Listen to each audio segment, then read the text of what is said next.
What if I told you that in just the next few minutes, you could step into a world where time slows down, worries fade away, and timeless stories unfold like dreams right before your ears? Dive into this audiobook collection of 8 magical bedtime stories, each lasting 10 to 30 minutes. Perfect for winding down. These tales will whisk you away to enchanting worlds before you drift off to sleep. Most folks rush through life, missing out on the stories that inspire us dailies of courage, love, and believing in something bigger.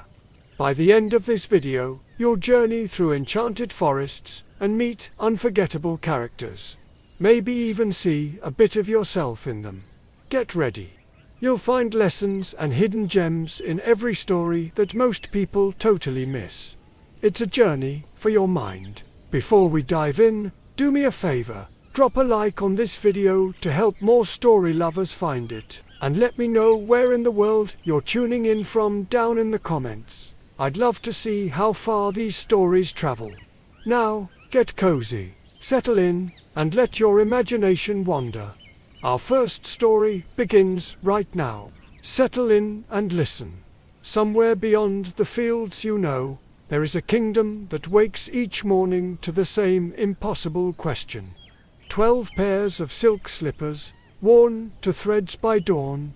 12 locked doors, untouched by key or hand. 12 princesses who smile through breakfast as if the moon owes them a secret.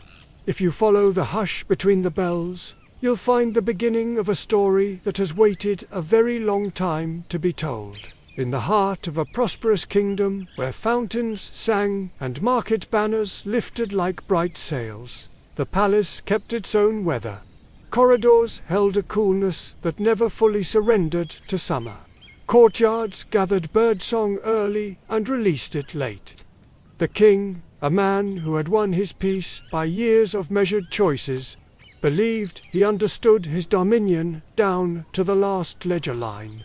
How much grain to store against a lean winter, how many oaks to leave untouched in the royal forest, how to listen when a law needed softening rather than strength. He kept good counsel, he slept lightly. He loved his daughters.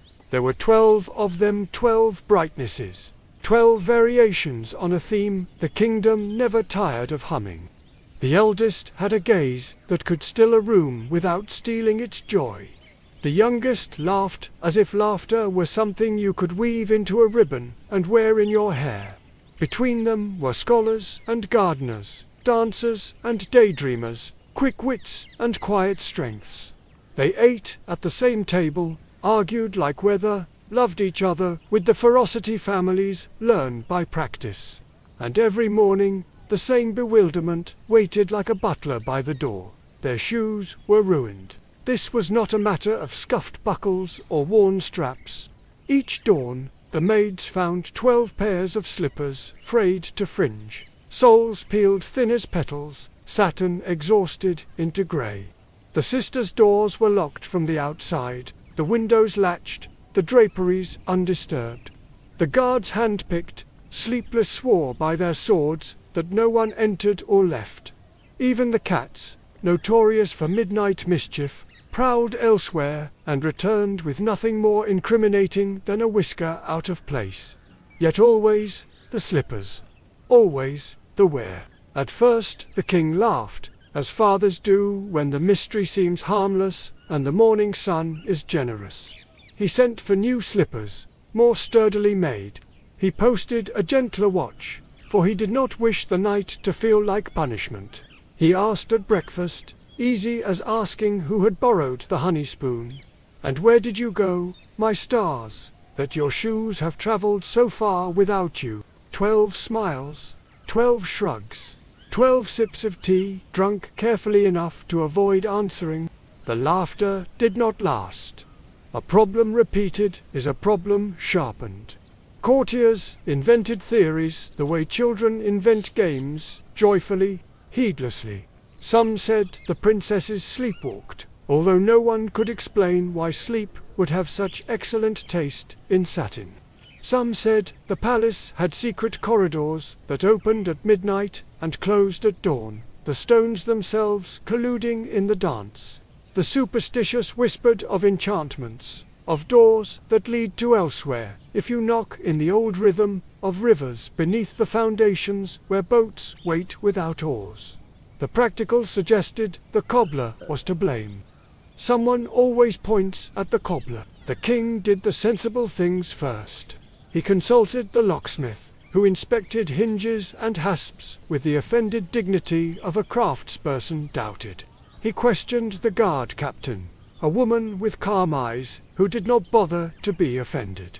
She simply doubled the watch and added a third rotation when the second proved as useful as the first.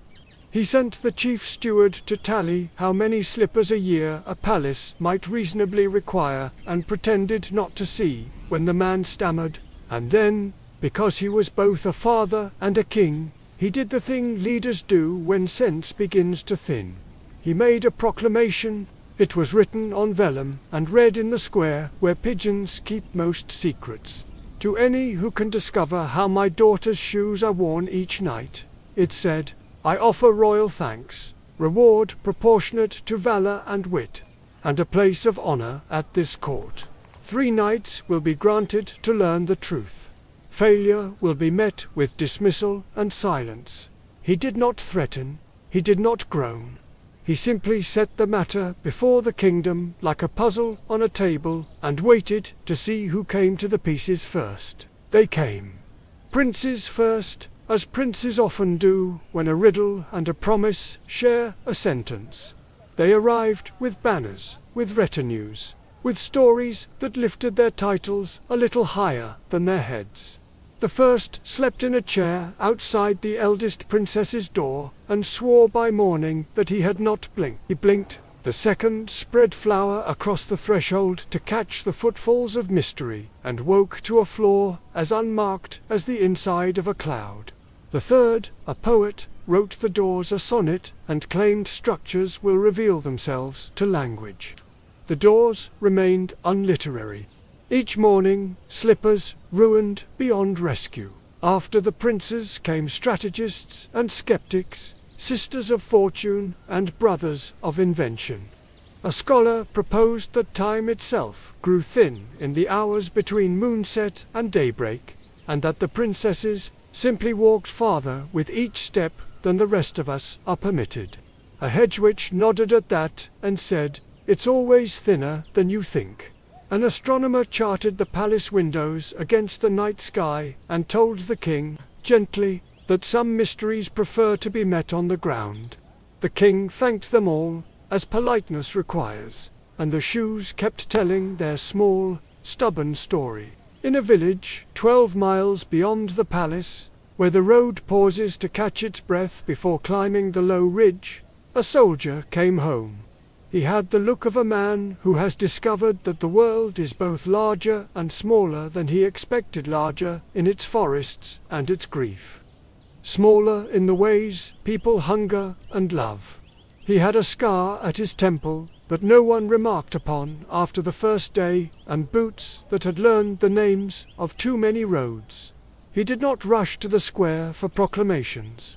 He went to the baker for bread, to the river for silence, to the inn for a bed that did not move with a camp's restless wind. On the 3rd morning of his return, he heard the story everyone was telling and no one could end. He heard about the worn slippers, the locked doors, the princes who returned with hands full of nothing. He heard the part about the reward, but it slid off him like rain off slate. He heard the part about the 3 nights and thought, quietly, about the number 3. How it sits in the world like a stool that will not wobble if you build it true. He heard a child say, bright as a bell, maybe they dance with ghosts, and the way the child's mother shushed her made him look up. He was not the sort of man who believes he is meant for greatness whenever greatness is mentioned. He knew the shape of his talents. He could read a map by candlelight and tell whether the river it promised truly ran where the ink suggested. He could walk beside grief without speaking until grief was ready to say its own name. He could sit very still and let the world come to him, which is a skill more valuable than most men guess. He had not, so far, solved any mysteries larger than how to keep a fire from sulking in wet weather. Still, the story asked for a listener, and he had years of practice at listening. He set off for the palace with a pack light enough to embarrass the proud and a mind that did not clatter. The guards looked him over and shrugged inwardly, the shrug of people who have learned not to guess. He bowed to the king with respect that did not grovel and asked to be granted the customary 3 nights. The king, who had grown wary not of people but of hope, said, "Very well," and added, because he could not help himself, "You will find no help from locked doors."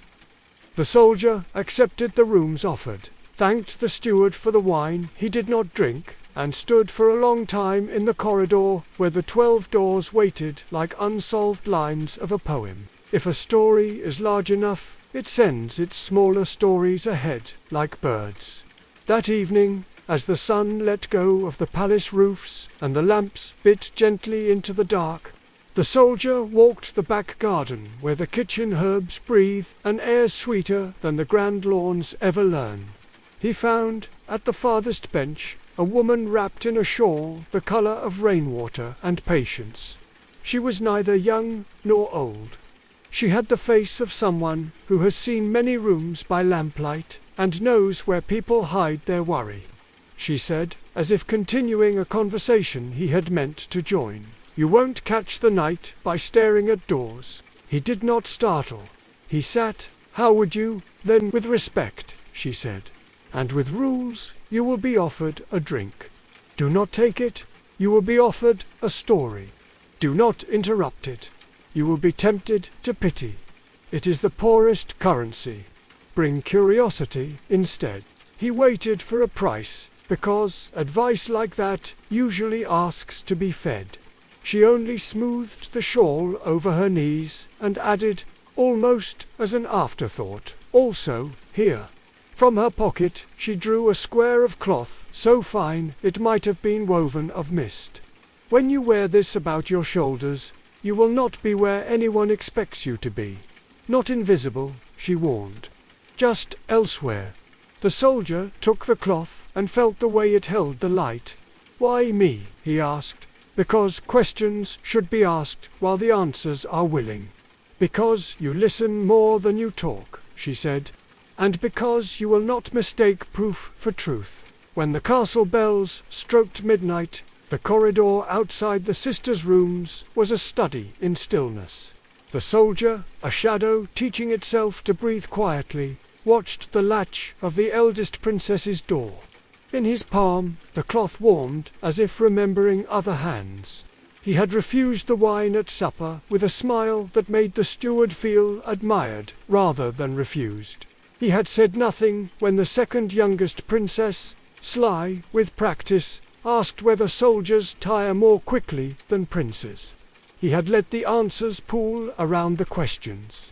Somewhere inside, a floorboard sighed. A key turned not in the lock outside, but in a smaller lock within the room, the kind that keeps a secret honest. The soldier felt the hallway tilt not with movement, but with intention. He drew the fine cloth around his shoulders and stepped forward until he could see a sliver through the hinge gap. The eldest crossed the floor in slippers, not yet tired, her sisters behind her in soft procession. She knelt at the baseboard where the wood kissed the stone and pressed 3 fingers in a pattern that was not quite a knock and not quite a prayer. The board lifted like a patient lid. A staircase yawned where no staircase had any right to be. The eldest princess looked back at her sisters with the authority of practice. "Hoods up," she whispered, and a dozen cloaks nodded the air darker. They descended. The soldier, wearing his elsewhere as naturally as breath, moved after them, each step a question he did not yet ask aloud. The stair smelled not of dust, but of leaves at night. Somewhere below, water remembered how to speak. He did not know where the steps would end. He knew only that morning would find 12 more weary shoes if he did not learn the rhythm of this descent. He knew that patience would be his best weapon, and that to break a story before it is ready is to lose it entirely. He knew the shawled woman had been right. The night would not be caught at a door. It would have to be courted, gently, in the dark beneath. Above them, the palace drowsed, innocent as a house can be of its own basements. Below, the stair turned again, and again, and again, until the air opened like a hand, and the unseen began to glow. Hold your breath with him at the bottom of the stair. The world is about to widen silver leaves, silent boats, music that remembers your heartbeat before you hear it. When we return, we'll follow the 12 into the country where night has a ballroom and truth wears shoes that can't help but dance. The soldier followed silently, step for step, down the ancient spiral stair, the edges of his cloak brushing against stone, slick with the breath of the deep earth. The air grew cooler, older, charged with a hush that was not silence but anticipation, as though the stones themselves remembered every footfall that had come before, and knew they were about to witness something rare once more. The staircase finally gave way to a tunnel arched with roots and veins of crystal that pulsed faintly in the darkness. Their light shifted with the rhythm of the princess's footsteps, and the soldier realized with a start that the tunnel was alive, or perhaps enchanted, its magic older than the kingdom itself. The princesses moved quickly now, as if they knew the way by heart, their silken gowns brushing the stone in whispers. After a while, the passage opened into a forest unlike anything the soldier had ever seen. Trees stretched upward like cathedral columns, their trunks silver as moonlight and their leaves shimmering like polished glass. The canopy above rippled with soft, otherworldly luminescence, casting the forest floor in a glow that was neither night nor day. The ground was carpeted in moss that gleamed faintly underfoot, and flowers that hummed a low, sweet music swayed gently as the princesses passed. The soldier followed, his heart pounding with a mixture of awe and disbelief. This was no ordinary secret. This was a world apart, a realm of dream and spell, hidden beneath the feet of the unsuspecting. The path wound deeper into the enchanted wood, and the soldier soon found himself walking through a series of breathtaking groves. The first was a forest of silver trees, each leaf catching and throwing light like shards of a broken star. The princesses moved gracefully beneath them, and the soldier, remembering the old woman's words, reached up and snapped off a small branch as proof of what he had seen. It felt cool and impossibly light in his hand, a sliver of the impossible. The second grove was stranger still. The trees here were of gold, their leaves rustling with a sound like distant bells. Even the air seemed heavier, warmer, rich with a sense of old magic and forgotten wealth. Again, the soldier took a single branch and tucked it beneath his cloak. The final grove glowed with a soft, prismatic light. Here the trees were studded with diamonds, real diamonds, that sparkled like frozen drops of light, each one reflecting infinite colors in the dim glow. The princesses passed beneath them as if beneath a sky of captured stars. The soldier plucked a single diamond leaf, careful not to let it clink against the others, and carried on. At last, the forest thinned, and the path opened onto the edge of a vast, still lake. Its surface was so smooth and perfect it mirrored the strange sky above, where no sun or moon hung, only swirling galaxies of pale light. On the shore, 12 small boats waited, each carved from silver wood and manned by a silent, shadowy figure. The princesses stepped into them without a word, as if this ritual had been repeated countless times before. The soldier moved swiftly and silently, stepping into the last boat behind the youngest princess. The craft rocked gently, but she did not look back. Perhaps she felt nothing. Or perhaps the cloak's enchantment was stronger than even the old woman had said. They pushed off, and the oars dipped into the water without a sound. The boats glided across the mirrored lake as if drawn by invisible threads, leaving trails of light behind them. Overhead, the sky shifted and shimmered, and the soldier felt the world bending around him, as though they were sailing through time itself. On the far shore, the soldier saw it. A castle of pure crystal rising from the ground like a dream given shape.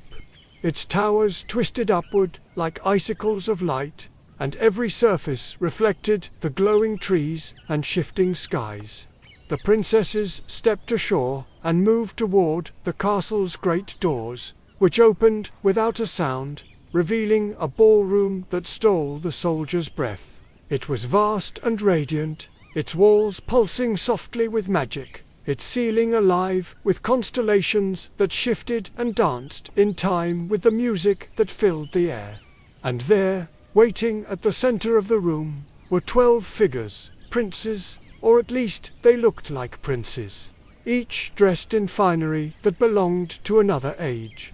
They bowed deeply as the princesses approached, then took their hands and led them into a dance that was as graceful as it was haunting. The music was unlike anything the soldier had ever heard, a blend of joy and sorrow, of celebration and longing.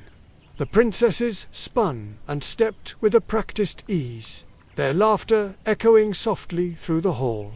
Hour after hour they danced, tireless and radiant, as if the night itself were theirs to command. The soldier watched, transfixed, but questions burned in his mind. Who were these shadowy princes? Why did the princesses return here night after night, risking their safety and their father's trust? And why did the music feel so heavy, as if it were the echo of an old sadness that refused to die? When the first pale streaks of dawn began to creep across the enchanted sky, the music slowed and the dancers grew still. The princesses, flushed and glowing, bid silent farewells to their mysterious partners and retraced their steps across the lake. Through the diamond grove, past the gold and silver trees, and up the endless stair. The soldier followed, careful and unseen, until they slipped quietly back into their chambers. Only then did he return to his room, his pockets heavy with proof, a branch of silver, a branch of gold, a leaf of diamond. When the king greeted him at breakfast, his eyes searching for answers, the soldier only smiled. "I have seen much," he said softly, "but the story is not yet finished. Let me watch 2 nights more." The king agreed, though curiosity gnawed at him like a restless tide. And so the stage was set for the second night, deeper, stranger, and more revealing than the first. The mystery was no longer about worn shoes. It was about the truth behind a hidden world. Who were the shadowy princes that danced with the king's daughters? What power kept the princesses bound to this nightly ritual? And what would happen if the soldier dared to step beyond observation and into the story itself? The second night came as softly as the first, with moonlight spilling across the palace stones and the corridors steeped in an expectant hush. Again, the soldier took his place outside the princess's chamber, the enchanted cloak folded carefully beneath his arm, his mind humming with questions too large to answer, yet he had seen enough to know that this was no simple mischief. The 12 daughters were drawn to the secret world beneath the castle by something deeper, something woven into the very fabric of their lives. And tonight, he intended to find out what it was. Just as before, the clock's final bell faded into silence, and the eldest princess stirred. One by one, they slipped from their beds, their movements practiced and precise. The eldest pressed her fingers against the hidden panel, and the stairway revealed itself once more. Down they went, through silver, gold, and diamond forests, across the still lake, and into the crystalline palace where music and moonlight awaited. But tonight, the soldier followed, not just as a witness. He watched their faces more closely, searching for signs of joy or fear, rebellion or sorrow. And what he saw surprised him. Beneath the smiles and graceful turns of their dance, there was a heaviness in their eyes. It was subtle, a fleeting glance, a breath too deep, a smile that faltered when the music swelled. They were not merely escaping into a dream, they were bound to it. Near the end of the second night, when the music softened into a waltz and the dancers grew slower, the youngest princess slipped away from her partner and drifted toward the balcony that overlooked the enchanted lake. The soldier, curious, followed at a distance, his cloak keeping him hidden. She leaned against the cool crystal railing and stared out into the endless glow beyond. "I wish it would end," she whispered to the night. "I wish we could rest." The words were not meant for any ear but her own, yet they struck the soldier like an arrow. Whatever magic held this world together was not one the princesses had chosen. And if they were captives, then the truth of the mystery was not about where they went, but why they were forced to go. On the third night, he prepared himself carefully. He wrapped the enchanted cloak tighter around his shoulders, tucked the branches and jeweled leaf into his tunic, and steeled his heart. Tonight, he would do more than observe. Tonight, he would step into the story itself. The pattern repeated, the secret door, the glowing groves, the lake, the ballroom. But as the princesses took their places on the floor, the soldier broke from the shadows and slipped among the pillars at the edge of the hall. The cloaked figures, the princes who danced with the sisters, were closer now. Up close, they seemed less like men and more like memories. Their eyes burned faintly, their hands were cold and too smooth, their movements too precise. They were beautiful in the way statues are beautiful, flawless and lifeless. One of them, taller than the rest, caught the soldier's attention. He watched as the eldest princess danced with him, her expression distant and resigned. At the final note of the song, she turned away too quickly, as if even the touch of his hand was too heavy to bear. The soldier followed her as she slipped into a side corridor and paused before a great carved door that pulsed with dim violet light. She pressed her palm against it, and it shuddered open. On the other side was a small chamber lined with mirrors, each one fogged and glowing faintly, as if they held trapped breaths. At its center stood an ancient pedestal, upon which lay a book bound in blackened leather and chained with silver. She stared at it with quiet hatred. "It is the contract," a voice behind her said. It was the tall prince, or whatever he was, and his words echoed faintly, as if from a great distance. "The binding is older than your father's crown. Break it, and you break yourselves." The princess said nothing. She only lowered her head and let the door seal itself again. By dawn, the ritual was complete. The shoes were once more worn to threads, the princesses back in their beds. But now the soldier carried more than proof. He carried the truth. When the king summoned him on the fourth morning, the hall was filled with curiosity and disbelief. No one had ever returned from the 3 nights with anything but excuses. The soldier stepped forward, laid the silver and gold branches and the diamond leaf before the throne, and spoke calmly. "Your Majesty," he said, "your daughters do not leave their rooms by choice. Beneath this castle lies an enchanted realm, a forest of silver and gold and diamond that leads to a crystal palace.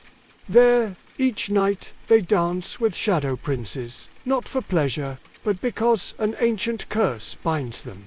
Their shoes wear out because the spell demands their movement. It is not disobedience you see each morning. It is captivity." The court erupted into whispers, but the king silenced them with a wave of his hand. He turned to his daughters. "Is this true?"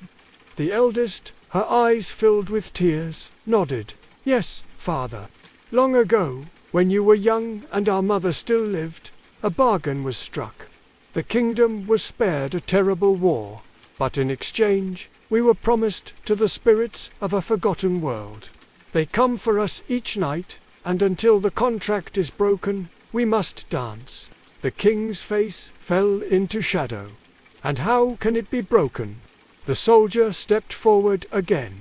"The old stories say that only one who witnesses the truth without greed, who seeks understanding rather than reward, can shatter such a spell. I have seen, and I have not come to claim a prize. I ask only for the chance to help." The words hung in the air like a bell's final note. The king rose from his throne and placed his hand on the soldier's shoulder. "Then you shall have it.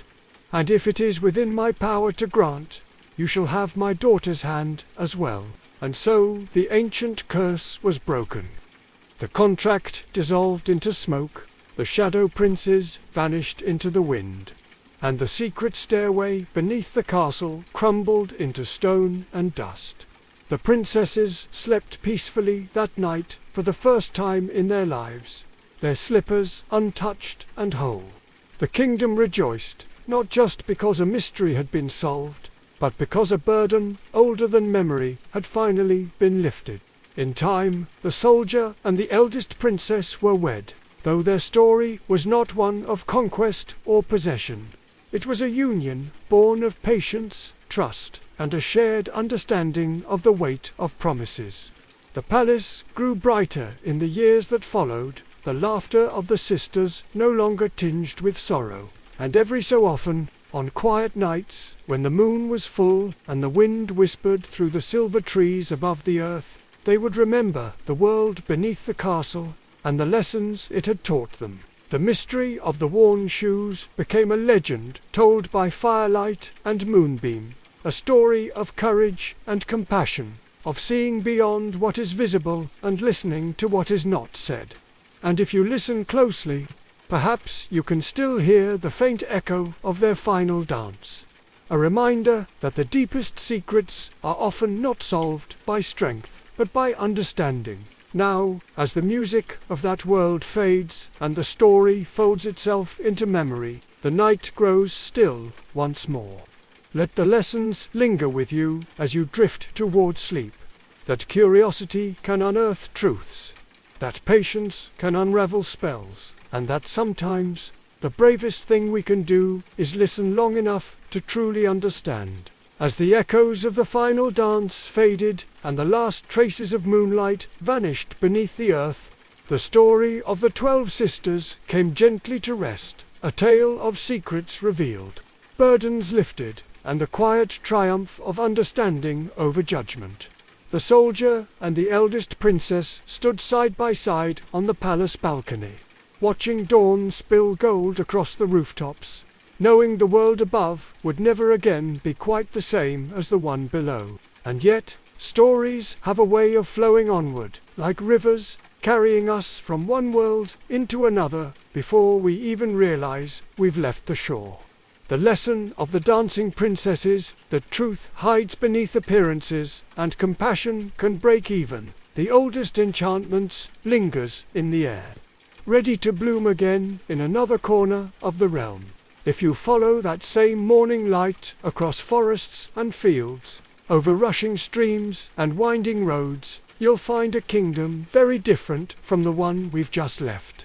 Here, snow falls soft and slow, even in springtime, blanketing the high mountain peaks in shimmering white. Deep in the heart of this land, in a castle carved of stone and silver frost, another story is waiting. One born of jealousy and innocence, of beauty hunted and kindness discovered in the unlikeliest of places. And so, our journey continues. From hidden stairways and secret dances, we now step into a world where a single glance in a mirror can spark a storm, and where a heart as pure as new-fallen snow may change the fate of a kingdom forever. This is the story of Snow White. Once upon a time, in a faraway kingdom, a beautiful queen sat sewing by her window during a winter snowfall. As she pricked her finger, 3 drops of blood fell onto the snow. Admiring the contrast, she wished for a child with skin as white as snow, lips as red as blood, and hair as black as the ebony window frame. Soon after, her wish came true. She gave birth to a lovely baby girl, whom she named Snow White. But sadly, the queen passed away shortly after. A year later, the king remarried. His new wife was stunningly beautiful, but she was also vain and wicked. She owned a magical mirror, and every day she would ask it, "Magic mirror on the wall, who is the fairest one of all?" And every day the mirror would reply, "You, my queen, are the fairest of them all." This answer pleased her, for she knew the mirror always spoke the truth. As the years passed, Snow White grew into a young woman of breathtaking beauty and kindness. Her gentle nature made her beloved by everyone in the kingdom, except for one person, her stepmother, the queen. One fateful day, the queen asked her mirror the usual question, but this time the answer was different. "My queen," the mirror said, "you are fair, it is true. But Snow White is 1,000 times fairer than you." Consumed by jealousy and rage, the queen's heart turned to stone. She could no longer bear the sight of Snow White. She summoned her most trusted huntsman and gave him a terrible command. "Take the girl into the deep forest," she ordered, "and there you must end her life. As proof of your deed, bring me back her heart." The huntsman, though loyal, had a kind heart. He led Snow White deep into the woods, but when he drew his knife, he couldn't bring himself to harm the innocent princess. He saw the fear in her eyes and took pity on her. "Run, child," he urged. "Run away and never come back to the castle." To deceive the wicked queen, he hunted a young boar and brought its heart back to her instead. The cruel queen, believing it to be Snow White's, felt a wicked sense of triumph, finally secure in her place as the fairest of them all. Meanwhile, Snow White was alone and terrified in the vast, dark forest. She ran as fast as her legs could carry her, over sharp stones and through thorny bushes. Wild animals watched her pass, but none harmed her. As evening fell, exhausted and hopeless, she stumbled upon a small, peculiar-looking cottage nestled in a clearing. Everything inside was tiny and neat. A little table was set with 7 small plates, 7 small spoons, and 7 little mugs. Against the wall stood 7 little beds, all perfectly made. Tired and hungry, Snow White ate a tiny bit of vegetables from each plate and drank a small drop of wine from each mug, so as not to take too much from any one person. Then she tried the beds. One was too long, another too short, until finally the 7th one was just right.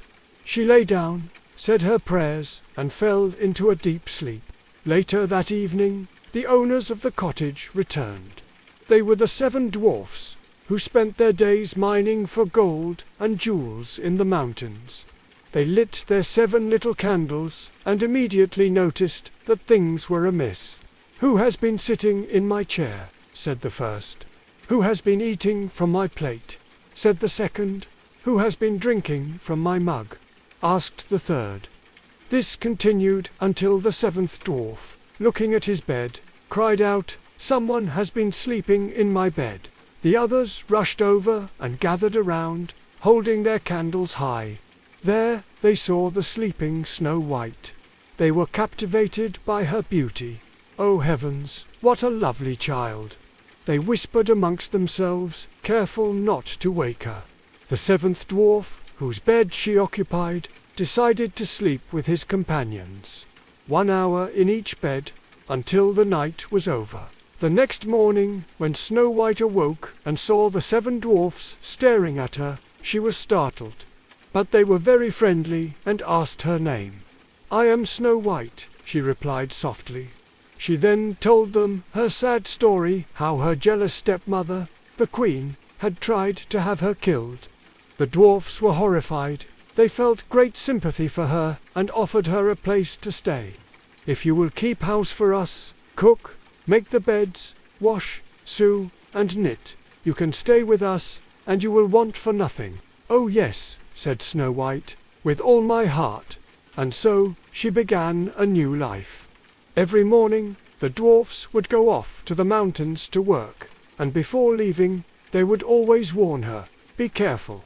Your stepmother will soon find out you are here. Don't let anyone into the cottage." Back at the castle, the queen, confident that she was once again the most beautiful, approached her mirror. "Magic mirror on the wall, who is the fairest one of all?"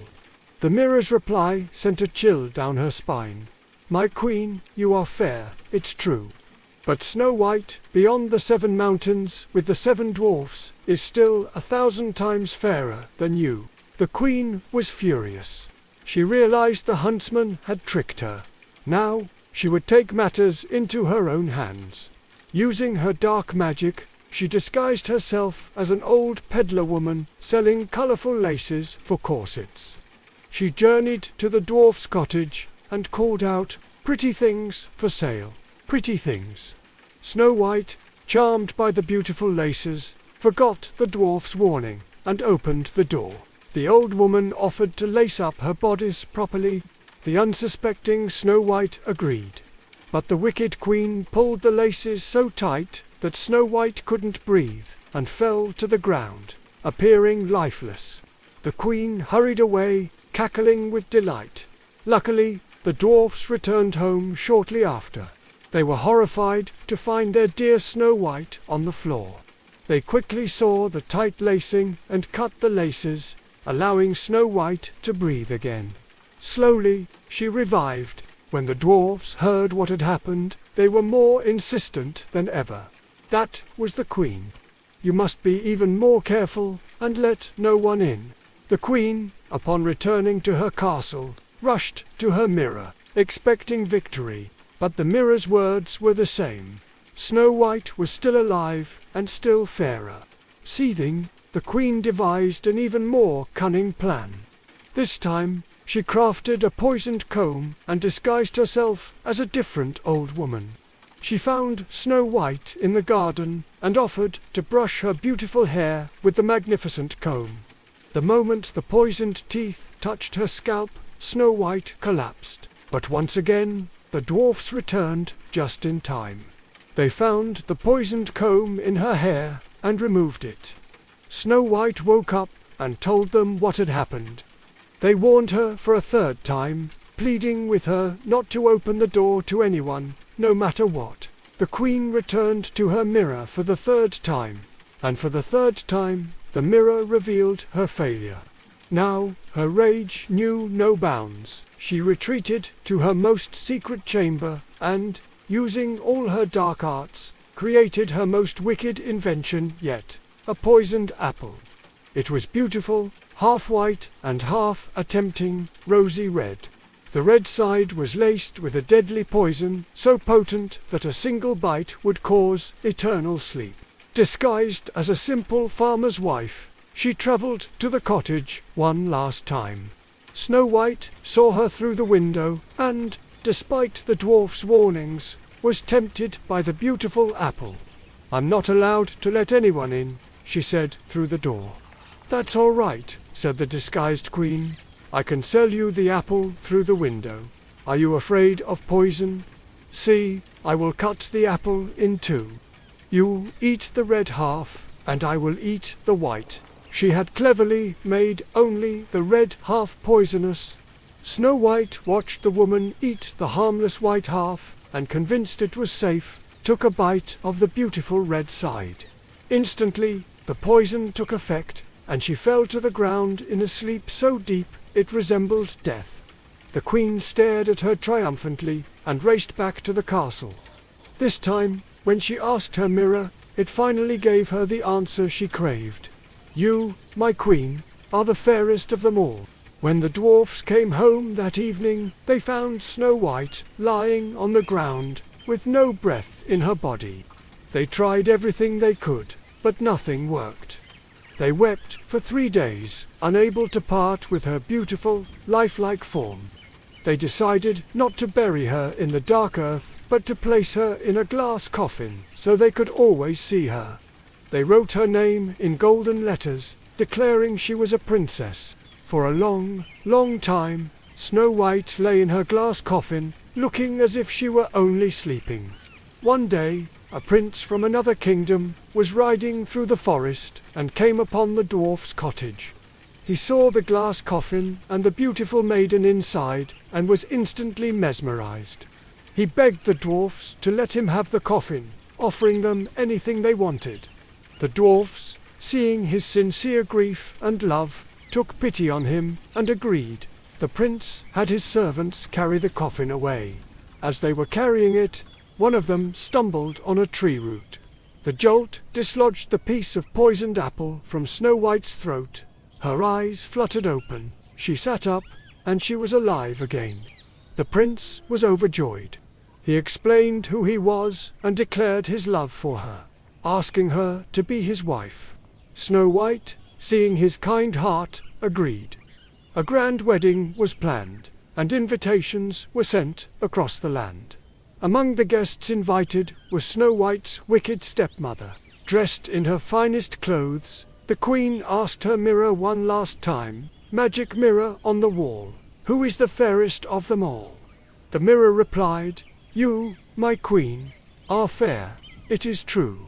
But the young queen is 1,000 times fairer than you." The queen was shocked and terrified, but her curiosity and vanity was so great that she had to go to the wedding to see this new, fair queen. When she arrived and saw that the bride was none other than Snow White, she was frozen with fear and hatred. As punishment for her wickedness, iron slippers were heated over a fire. She was forced to put them on and dance until she fell down, never to rise again. And so, Snow White and her prince lived happily ever after, ruling their kingdom with kindness and fairness for all. The tale of Snow White closes like the final page of a well-worn book, its lessons lingering long after the words have faded into silence. From the darkness of envy came the brilliance of kindness. From the chill of fear bloomed the warmth of love. The young queen's story, born in shadows and reborn in light, reminds us that even the most fragile innocence can withstand the weight of cruelty, and that goodness, once buried, will always rise again. But stories, like rivers, never truly end. They wind and twist, carrying us onward to new horizons and deeper waters. If you follow that current far beyond the forest where Snow White found refuge, past the hills crowned with wildflowers and the valleys where spring never sleeps, you will reach the edge of another world entirely. Here, the earth surrenders to the sea, and the waves speak in a language older than any kingdom.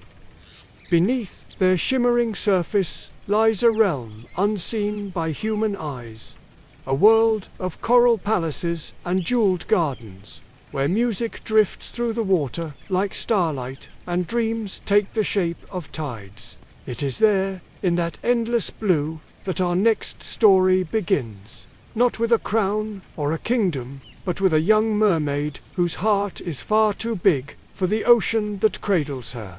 She will trade everything she knows for a chance to follow her longing, to chase a love that may never be returned.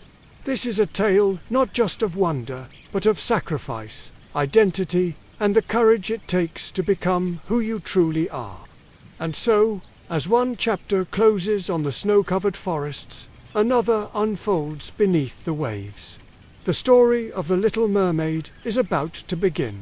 Deep beneath the ocean's shimmering surface, in a kingdom of breathtaking coral castles and gardens of sea flowers, lived the Sea King with his 6 beautiful mermaid daughters.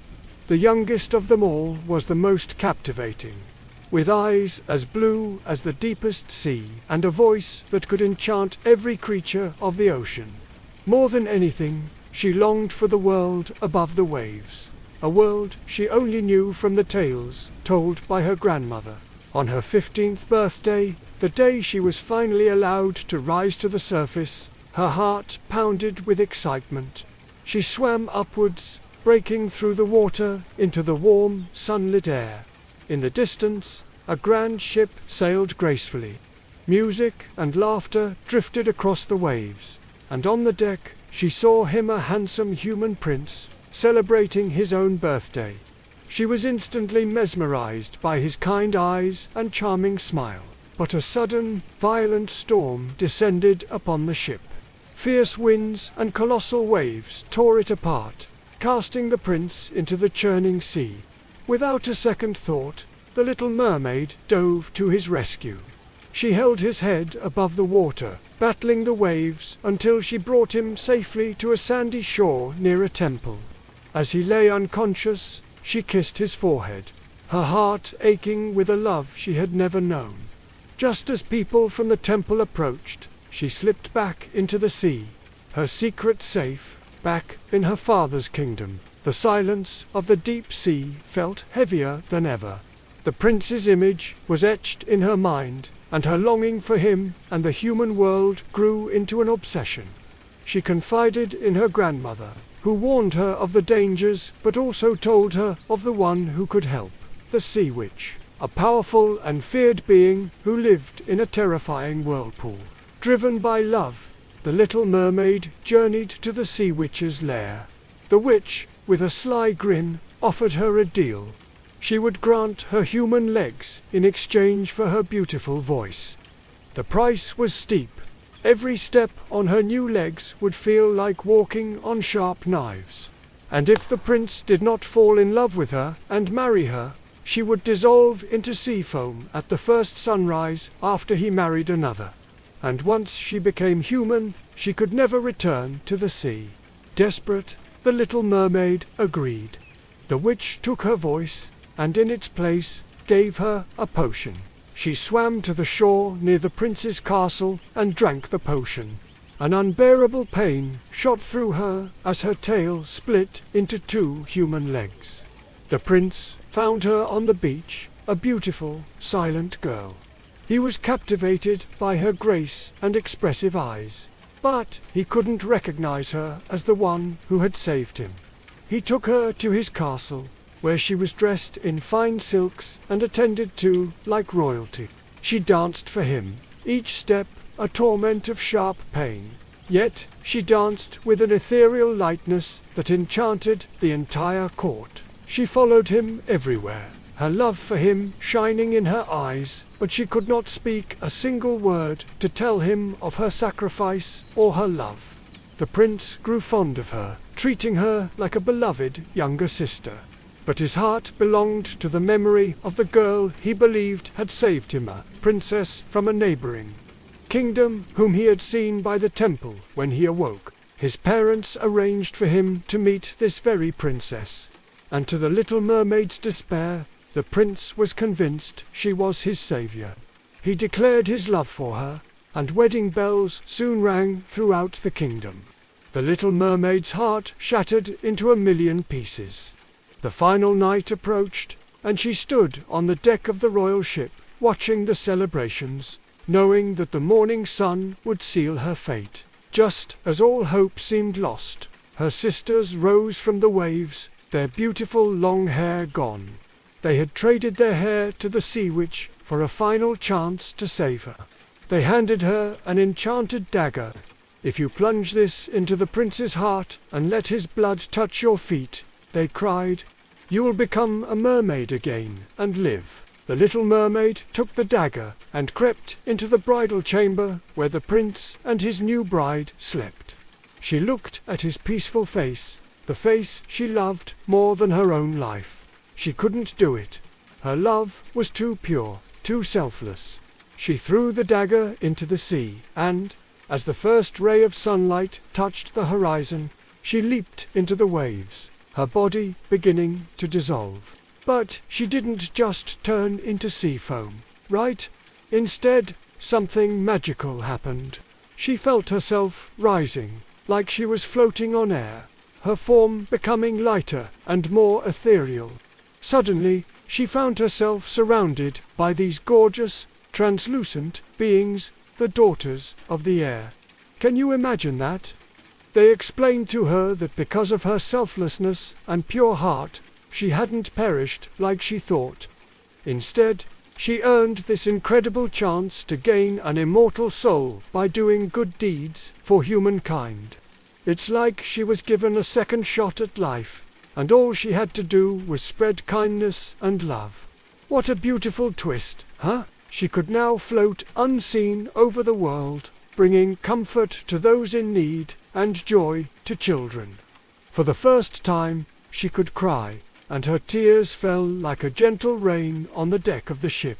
She looked down at the prince and his bride, whispered a silent blessing, and then, with her new sisters, she rose into the sky, a spirit of the air, forever watching over the world she had so dearly loved. The story of the Little Mermaid drifts to its bittersweet end like a wave returning to the sea, a tale of love's depth, sacrifice's cost, and the strength it takes to follow one's heart, even when it leads to heartbreak.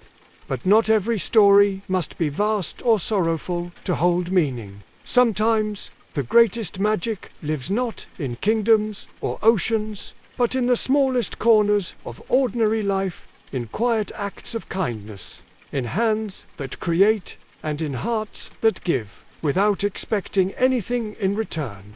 And so, our journey now leaves behind the deep waters and steps into a humble workshop, lit by the glow of a single candle. Here begins a gentler tale, one of gratitude, generosity, and the unseen help that often finds us when we need it most. This is the story of the Elves and the Shoemaker. In a quiet corner of a cobblestoned town, where chimneys breathed soft curls of smoke into the evening sky and lamplight spilled like honey through frosted glass, there stood a tiny shoemaker's shop that many passed without noticing. It was wedged between taller, grander buildings, a bakery whose sweet scents tempted half the town, and a silversmith whose windows glimmered with treasures. Yet those who did step inside the little shop found it unlike any other. The air always smelled faintly of polished leather and pine wood, and each pair of shoes that lined the shelves bore the unmistakable touch of care. Neat stitching, graceful curves, soles that seemed to hum with purpose. The man who made them, Master Alden, was a shoemaker of rare skill and an even rarer heart. His hands, though calloused and scarred from years of work, moved with the gentleness of an artist. He believed that shoes carried more than feet. They carried stories. A well-made pair, he often said, could carry a dreamer toward their destiny, or help a weary traveller find their way home. Beside him in the shop worked his wife, Eleanor, a woman with bright eyes and a laugh that could lift even the gloomiest day. Together, they had spent years crafting shoes for farmers and noblemen alike, their humble trade sustaining them through many seasons. But now, the seasons had turned unkind. A long winter had settled over the town, harsher and colder than any in living memory. The markets were empty, the roads buried under snow, and people had little coin to spare for new boots or fine slippers.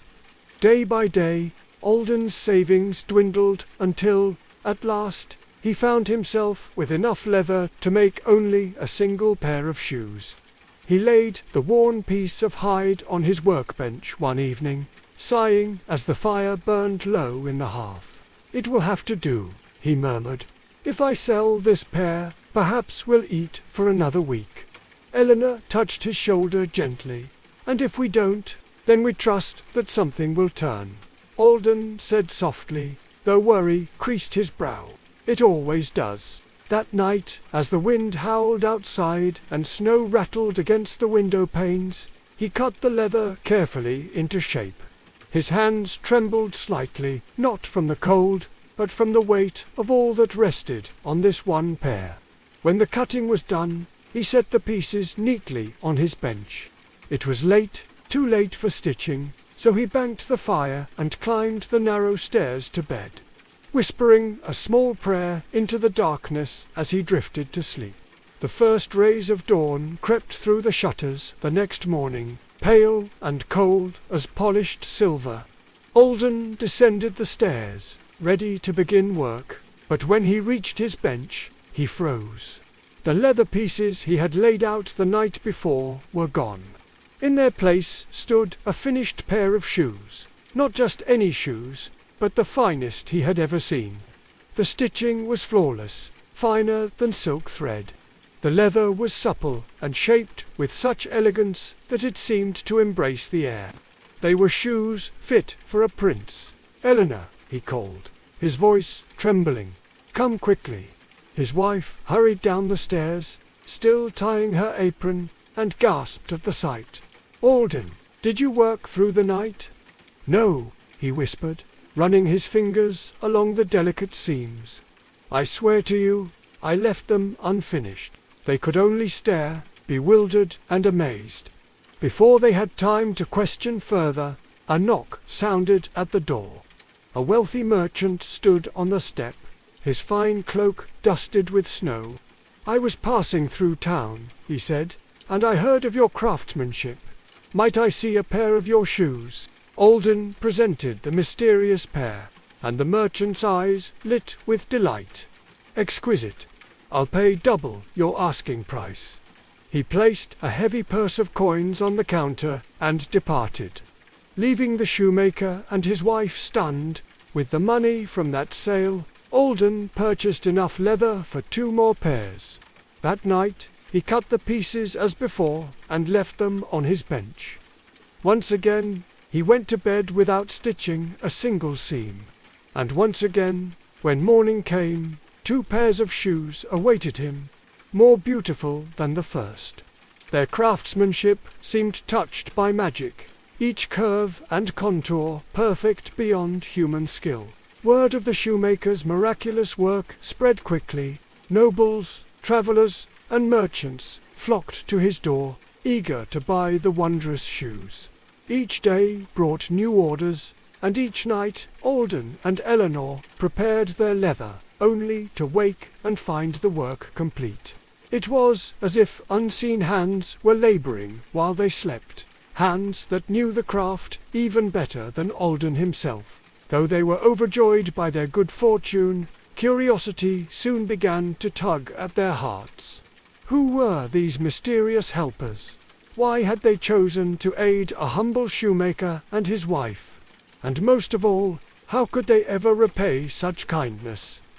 One evening, as winter's chill clung to the window panes and snow whispered against the eaves, Eleanor set down her needle and spoke what both had been thinking. "I cannot rest without knowing," she said. "Tomorrow night we must stay awake. We must see who our helpers are." Alden nodded slowly. "Yes, whoever they are, we owe them more than we can ever repay." And so they made their plan.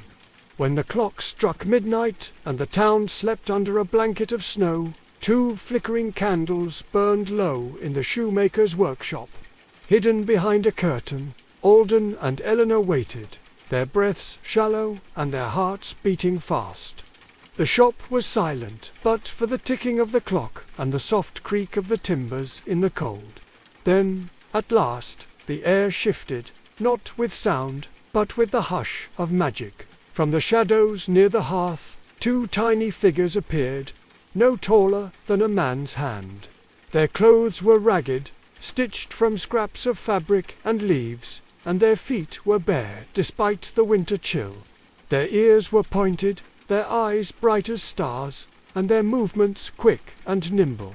Elves, real, living elves, scampered across the workshop floor, clambering up the bench with ease. With needles no bigger than thorns, they set to work.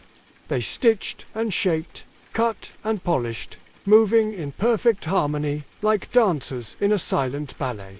Their tiny fingers moved faster than Alden's eyes could follow, and in less than an hour the shoes were complete, flawless as always. The shoemaker and his wife watched in awed silence, hardly daring to breathe. They had their answer now. It was the elves who had saved them, who had turned despair into hope and poverty into plenty. And as the little workers vanished into the night once more, Eleanor reached for Alden's hand. "We must do something for them," she whispered. "Something to show our gratitude." Alden nodded, his eyes shining. "Tomorrow we will repay their kindness.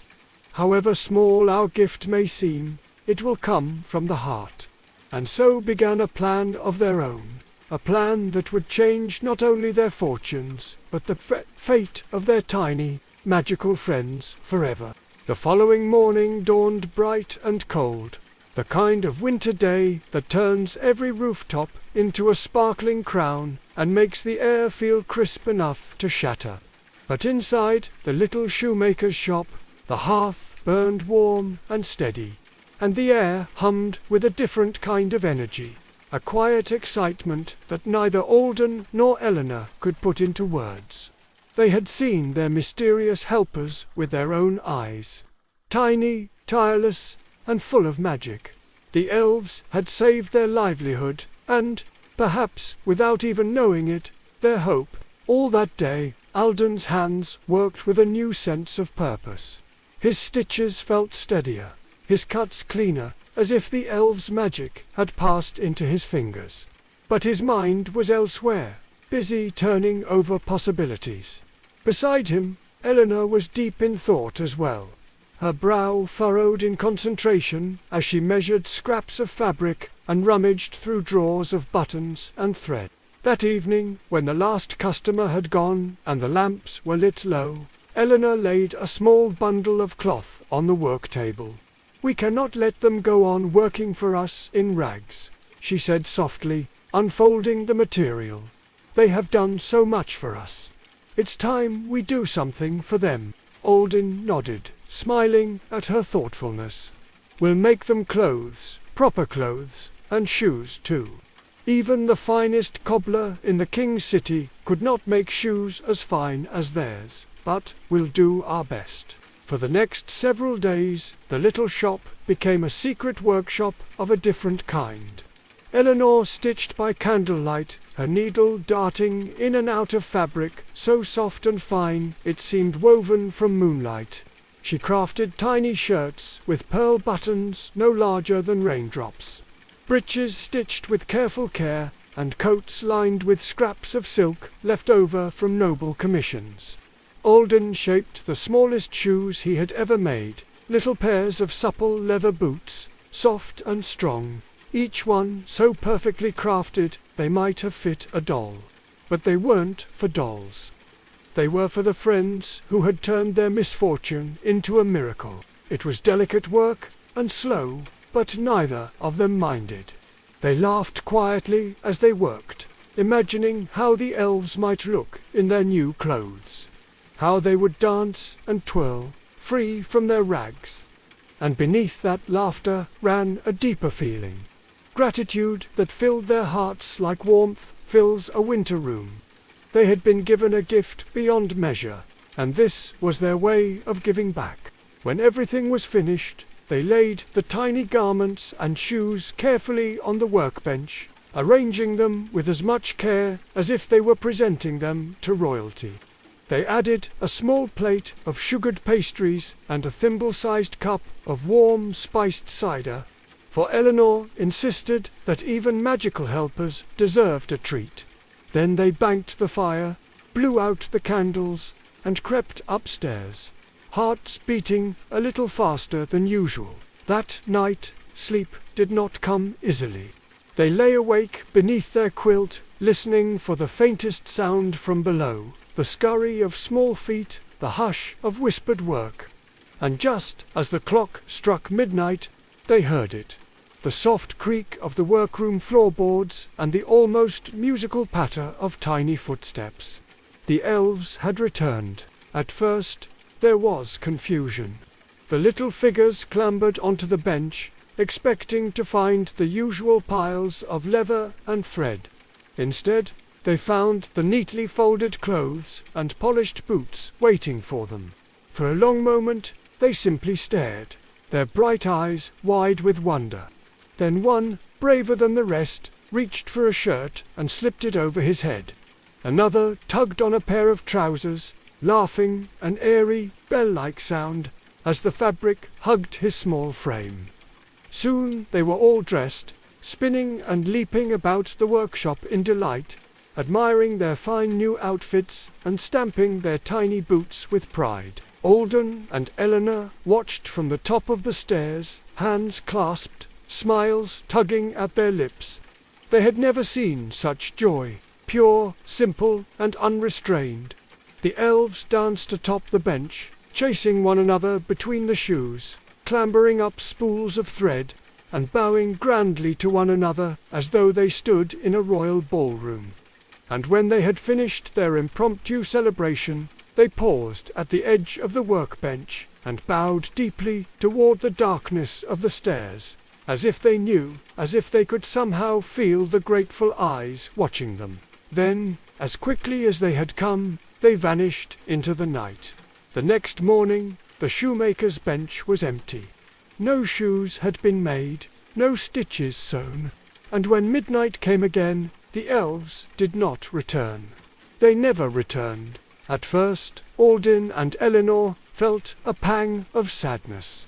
The little helpers who had saved them had gone, leaving behind only the memory of their laughter and the faint echo of their tiny feet. But that sadness did not last long. The shop was busy now, busier than it had ever been. The quality of the mysterious shoes had brought customers from far and wide, and even without the elves' nightly help, Alden's own hands had grown quicker and steadier, his craft more refined.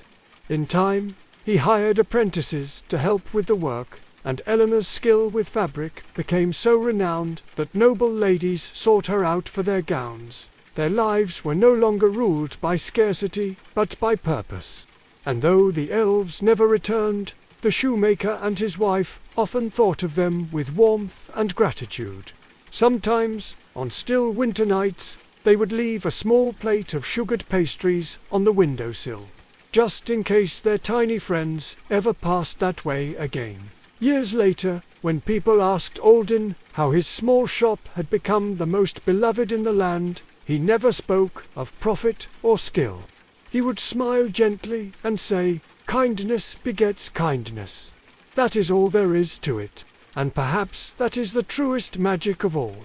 Not the work of unseen hands, nor spells cast in secret, but the simple, unshakable power of generosity freely given and gracefully returned. Because, in the end, it was not the elves' stitches that changed the shoemaker's life, but their gift, a gift that reminded him that even in the coldest winter, a small act of kindness can warm the whole world.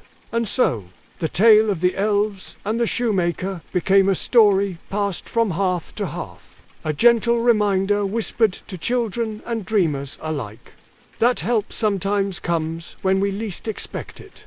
That gratitude is a language the heart never forgets, and that every kindness, no matter how small, leaves a thread that weaves itself into the great, magical fabric of life. The tale of the elves and the shoemaker closes not with a grand triumph or a dazzling spell, but with something far deeper.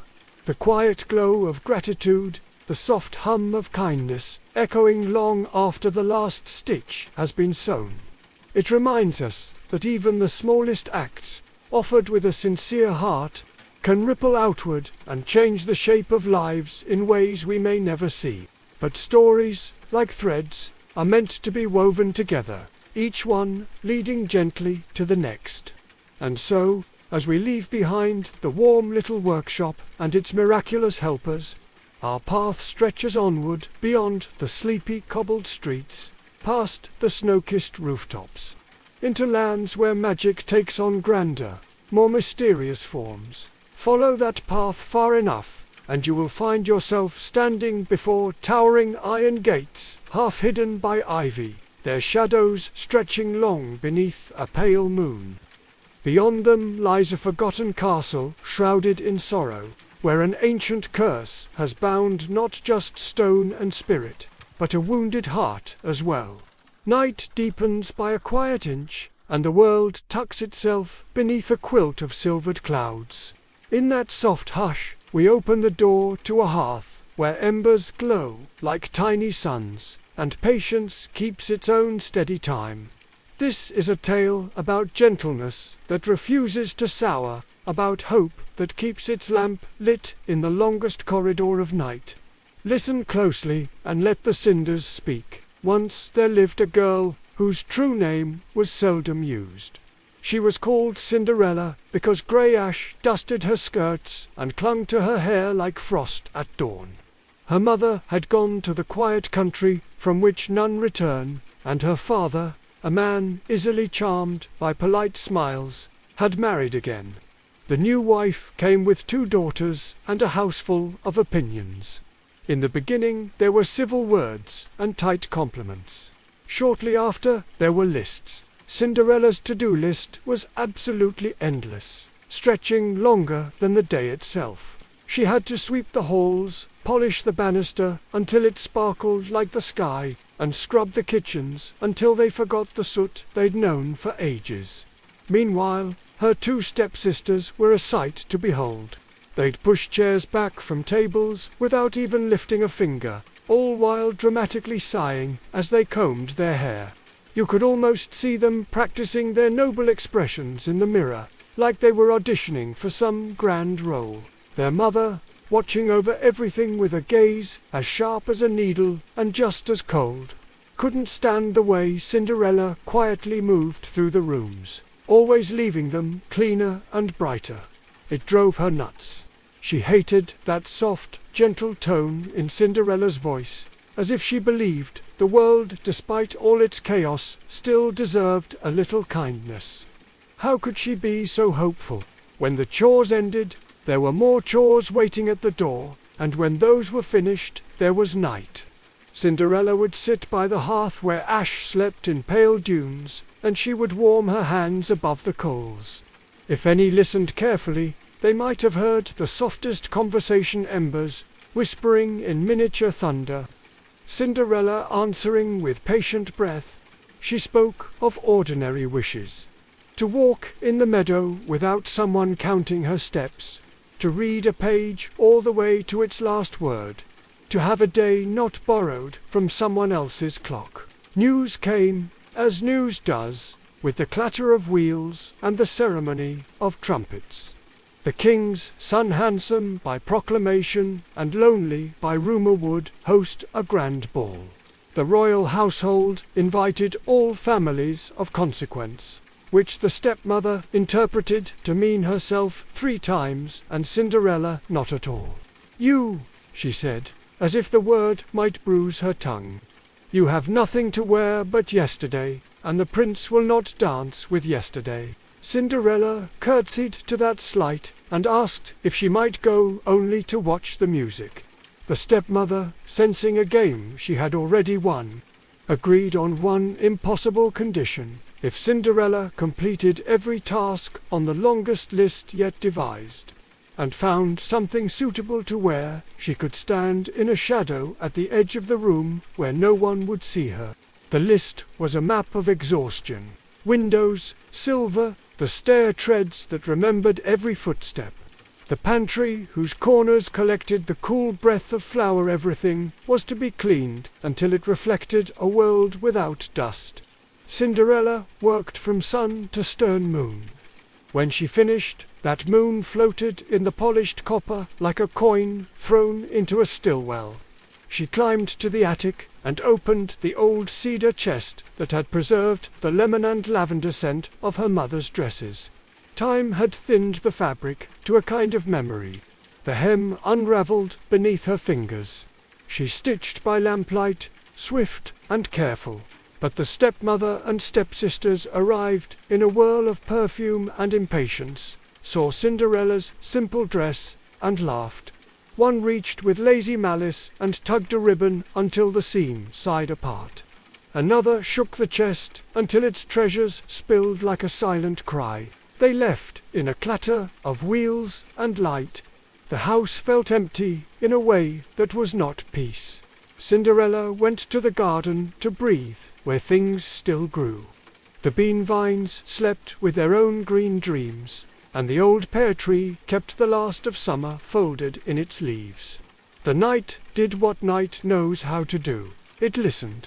A small wind braided itself into her hair, and a figure stepped from the edge of the lamplight as if the world had sewn a person from glow and dusk. "Child," said the visitor, in a voice that sounded like water pouring from a clay jar, "you have kept your kindness as others keep their coin.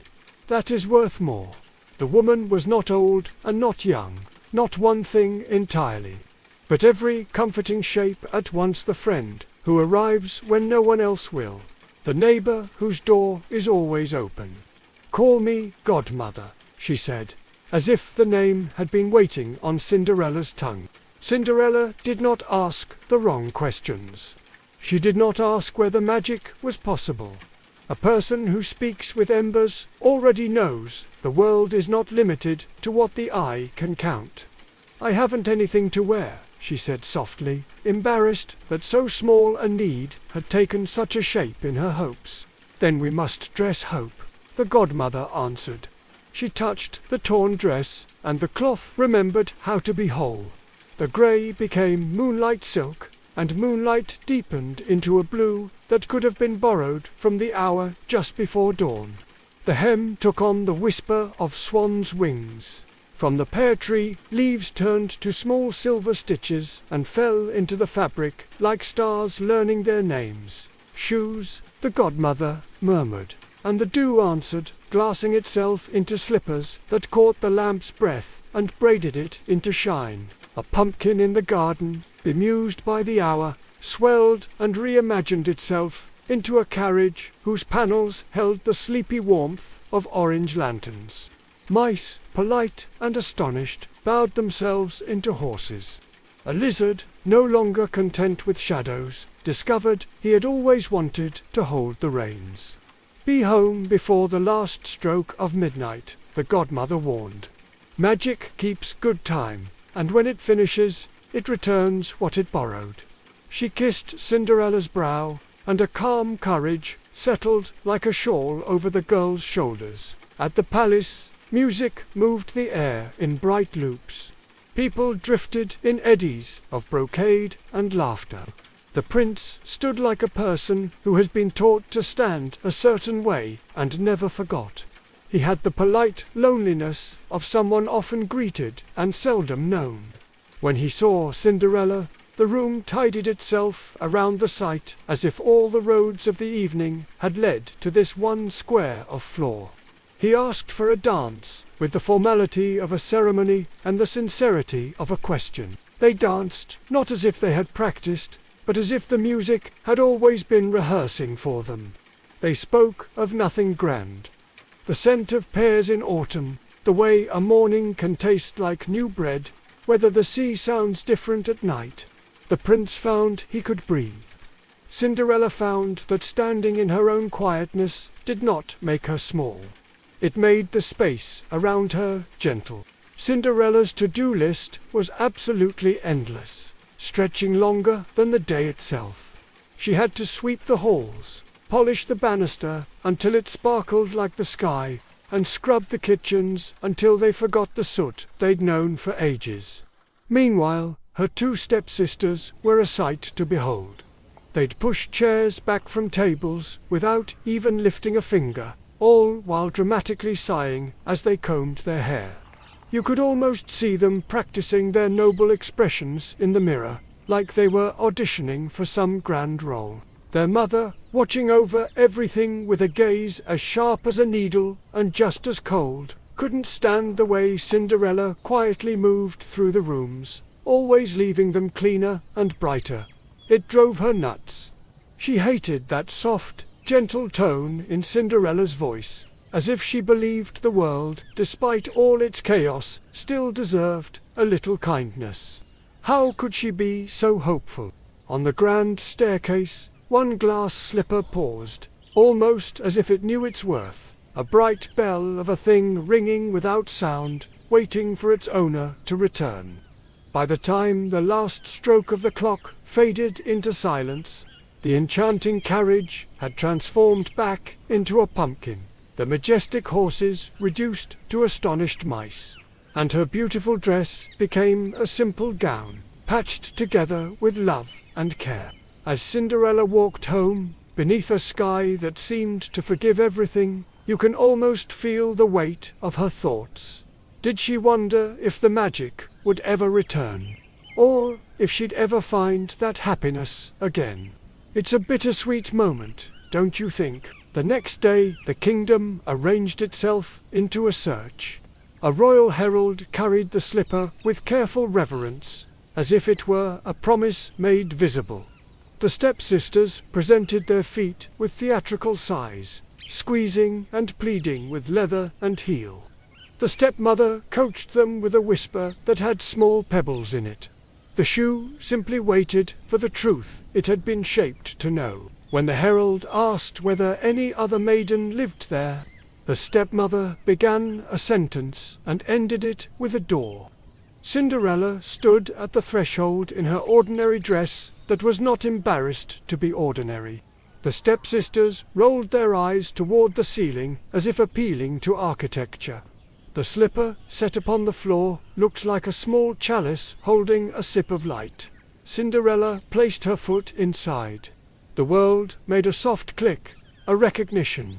The match was so natural, it felt inevitable, like a story that, once told, seems the only way it could ever have gone. The stepmother's mouth gathered itself into an apology it could not form. The stepsisters stared as if they were seeing a color they had never named. Cinderella inclined her head to all three, neither triumph nor reproach. Only a courtesy that returned the world to its proper size. At the palace, the prince did not ask who she was. He had learned the better question. "How are you?" he asked, and listened for the answer. They married with a quiet joy that did not mistake ceremony for promise, but let promise dwell in the daily acts. The hand offered on a stair, the shared bread, the evening walk that takes the long way because the conversation is not finished. Cinderella visited her old home with gifts that were not coins alone, gentler words, practical chances, a way for the stepsisters to find work that made them stand straighter from the inside. The stepmother kept her dignity and learned that power measured by denial turns to ash between the fingers. And the godmother, she did as godmothers do, stepped back into the edge of things, keeping the corners of the world mended where they tear from wear. The embers in the hearth fold themselves into sleep, and the night breathes evenly again. Let this story settle like a shawl across your shoulders. Kindness is not a costume, and patience is a road that always finds its home. When you're ready, we'll turn the page and follow where the music goes next, one gentle step at a time. The night carries us forward like a quiet river, the last story's music fading into the hush of reeds and moonlight. Ahead lies a kingdom kept warm by hope, a cradle long awaited, and a promise older than thrones and maps. Draw nearer to the hearth of this tale, where blessings bloom like wildflowers, till one shadow falls across the path. There was once a king and a queen who filled their days with careful duties and their nights with the humbler wish that comes to any homemade joy. Find us here. Their halls were tidy with order and their calendars knotted with meetings. But a single absence creaked softly at the edges of every banquet and council. No child's laughter ran along the corridors. They tried to soften that absence with gardens and music, with fountains trained to sing, with festivals in which lanterns moved like constellations fallen to earth. Even so, the rooms listened for footfalls that never came. Then, after years measured in careful politeness, the queen felt the oddness of hope settling inside her like a small bird building a shore nest. The king's face, usually schooled to diplomacy, opened like a window to spring. When the child came a daughter, rosy as dawn, Strong as any beginning, the bells did their work until the air itself seemed made of silver thread. The people called her Aurora, for she was the opening of light after a very long night. Some, less given to poetry, called her Briar Rose, because roses do not spring from gentle wishes alone. They keep their own thorns, and the wise love both. A christening was arranged the way states arrange such things. Lists, invitations, a choir of candles, and tables bending slightly under the kindness of gifts. But beyond the silken ceremony, the queen turned to the old ways as well. In the kingdom were wise women who knew where the first snowdrops stooped, and where rivers hid their sweetest bends. They were midwives to lambs and keepers of hearth prayers. 12 of these women were invited to bestow their blessings upon the child. There had been, in older days, 13, but the 13th had withdrawn into a thicket of loneliness that people preferred not to enter. Time, when ignored, can harden into pride, and pride, unwatered, becomes something crackling and dry. The 12 came wrapped in shawls of weather and work. One gave the child grace, not the curtsy kind, but the kind that keeps a person from splintering when days are hard. Another gave health. A third, courage, the sort that steadies a hand, not the sort that seeks applause. There were gifts of patience, of clear-sightedness, of laughter that rings without cruelty. Each blessing hovered like a bird about to choose a branch. Just as the 11th wise woman stepped forward, a draught slid through the bright hall and snuffed 3 candles with soft sighs. The tapestries lifted their hems in a breath that did not belong to the bellows. From the doorway came the 13th Thunin, because grievances, once old enough, are difficult to look at in the light. She was not a witch from storybooks, all spikes and smoke. She was a woman who had lived too long outside doorways that should have opened. Her eyes held the green of deep water and the silver of frost, and both had learned to protect themselves. She inclined her head to the king and queen with the exact degree of respect that makes a room uncomfortable. "So much joy," she said, her voice fine as a spindle, and yet an oversight.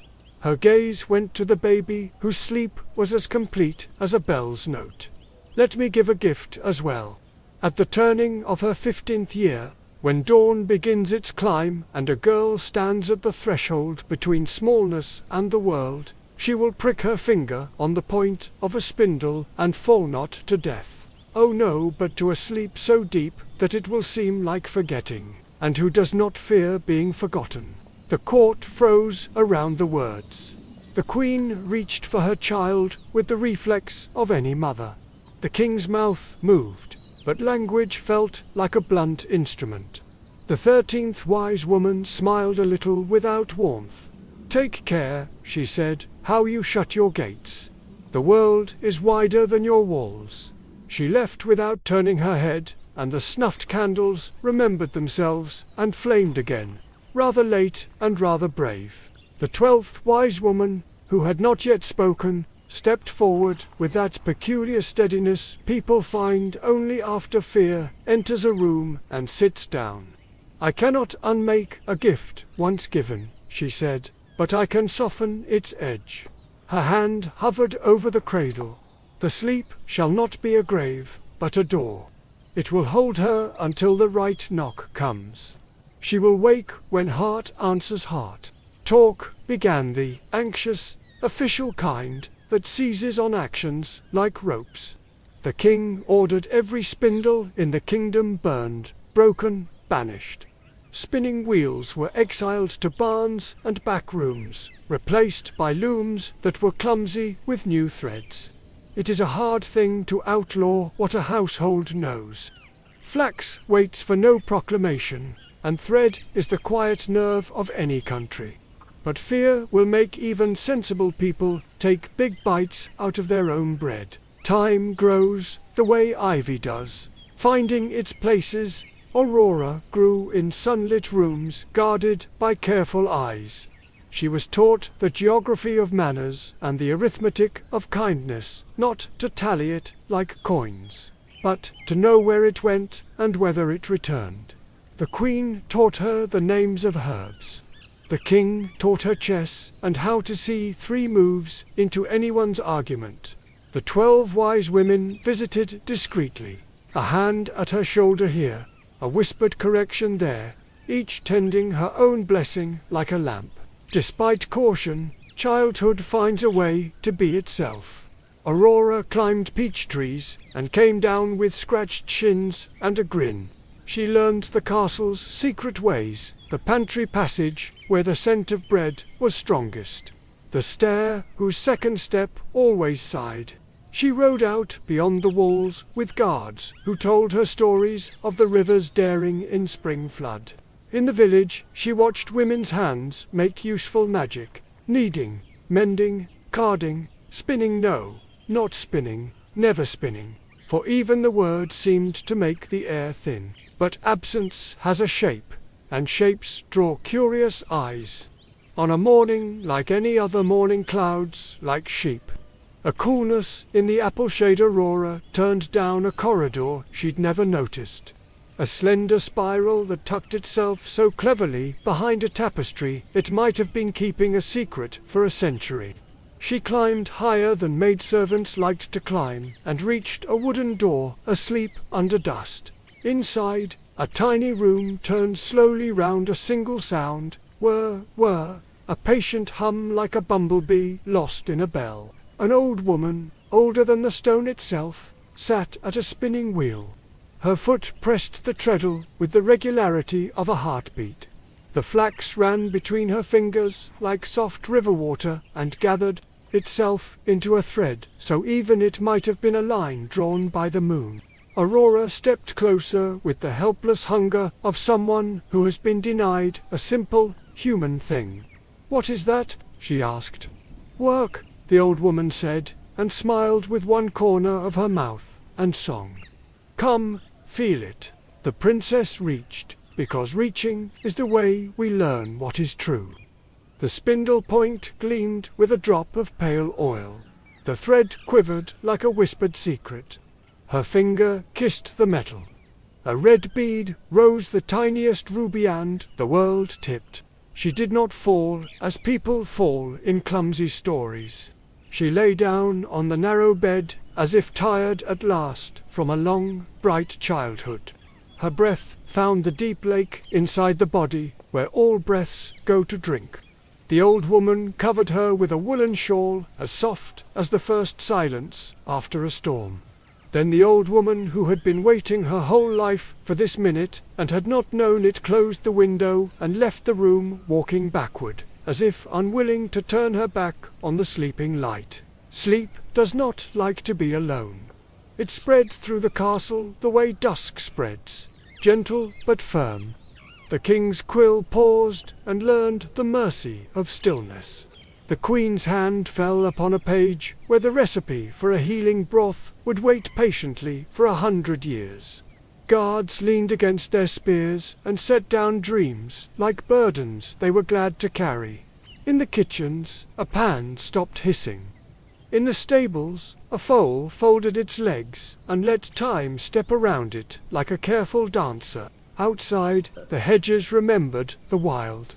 Briars found their old ambitions, and roses, never ones to be told exactly where to grow, climbed into the open air with fierce tenderness. Around walls and windows, the green wove itself, a garment, a guard, a vow. Birds nested where banners had once flapped. Foxes traced new paths. The moon took to visiting through leaf-latticed frames, as if the castle were now a part of the forest's breathing. News, which likes to travel, left the kingdom by roads and deer tracks. It crossed mountains on the backs of merchants' tales and forded rivers in the pockets of songs. In neighboring courts, ladies whispered into fans. In wayside inns, men stretched a story as easily as they stretched their boots. Somewhere, a young man who had not yet decided what kind of man he would be heard the rumor. A sleeping princess a sleeping country, a hedge of thorns, as high as courage and as thick as excuses. He carried that rumour like a small coal cupped in a careful palm. But rumours are not keys. And keys, as any wise woman will tell you, work best when accompanied by understanding. In the hidden room at the top of the tower, Aurora slept. She did not dream as mortals dream. She rested in the deep grammar of the world, where seed and snow converse, where rivers remember their first springs. The 12 blessings hummed around her like a circle of low lamps. The 13th gift lay over all like a winter that will end when the right knock arrives. Let the castle breathe in its green cradle a while, untroubled by clocks. The moon will keep watch, and the briars will knit their quiet fence. When next we return, we'll follow the path of the one who dares the thorns not for glory's metal shine, but for the simple courage of knowing another's name. Rest now. The story will keep. Seasons came and folded themselves into years, and the years layered gently into decades. The briars around the castle grew thicker and higher, twining like dreams that refused to fade. Birds nested in the thorny canopy, and foxes made dens in its roots. To the villagers far below, the place became a myth, a cursed palace where no wind stirred the banners and no smoke rose from the chimneys, a kingdom caught in the breath between one heartbeat and the next. Many knights and princes had tried to reach the sleeping princess. Some came with ladders and swords, others with prayers or cunning schemes. But the briars had a will of their own. They twisted tighter at the clang of armor, drew their thorns sharper at the gleam of steel. More than one would-be rescuer turned back, bloodied and humbled. Others never returned at all. Slowly, the legend cooled from fire to ember, still glowing in songs sung by wandering minstrels, still alive in the quiet corners of inns, but no longer a call to action. And yet, not all embers died. Far from the briar-wrapped castle, in a kingdom where mountains held conversations with the clouds, a young man named Leonas grew restless beneath the weight of ordinary days. He was the youngest son of a noble house, a second thought in the long line of inheritance.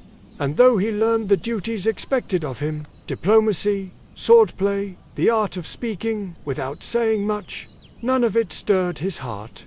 What did stir him were stories, the kind whispered around winter fires and tucked into the corners of old books. It was in one of those books, cracked and faded by many hands, that he first read of Aurora's slumber, a tale older than his great-grandfather's memory. Something in the story would not let him go. It clung to the edges of his thoughts while he walked the training yards and followed him into sleep. In dreams, he saw a castle breathing beneath green shadows, and felt, inexplicably, that he was meant to walk there. So, one mist-soft morning, he left. He took no banner, no army, and only a single sword, not because he expected to fight, but because journeys are easier when one feels prepared. His horse, a chestnut mare with a mind of her own, followed the road that the map did not name. Days became weeks. He crossed rivers that told stories in their babble and woods, so old they seemed to remember the world before names. And always the stories of the sleeping kingdom guided him. A place the earth itself guards, a hermit said as he offered Leona's water. A silence so deep it swallows bird calls, murmured a shepherd as he pointed the way. When at last Leona saw it, the sight stole his breath. The castle rose from the earth like a forgotten cathedral, its spires half hidden by a living wall of briar and rose. The air hummed, not with life as he knew it, but with something deeper, something waiting. The briars loomed before him, their thorns long and gleaming, their branches knotted as if grown with intent. Many before him had hacked at them, and the remnants of their failure rusted in the soil. Leonas did not draw his sword. Instead, He stepped closer and placed his palm against the green. "Let me through," he whispered, not as a command, but as a request. "Not for glory, not for gold, only to see what waits beyond." Something shifted. The briars trembled, then parted just enough for a man to pass. Not a corridor, but a narrow, winding path. It was as if the thorns themselves weighed his heart and found it free of conquest.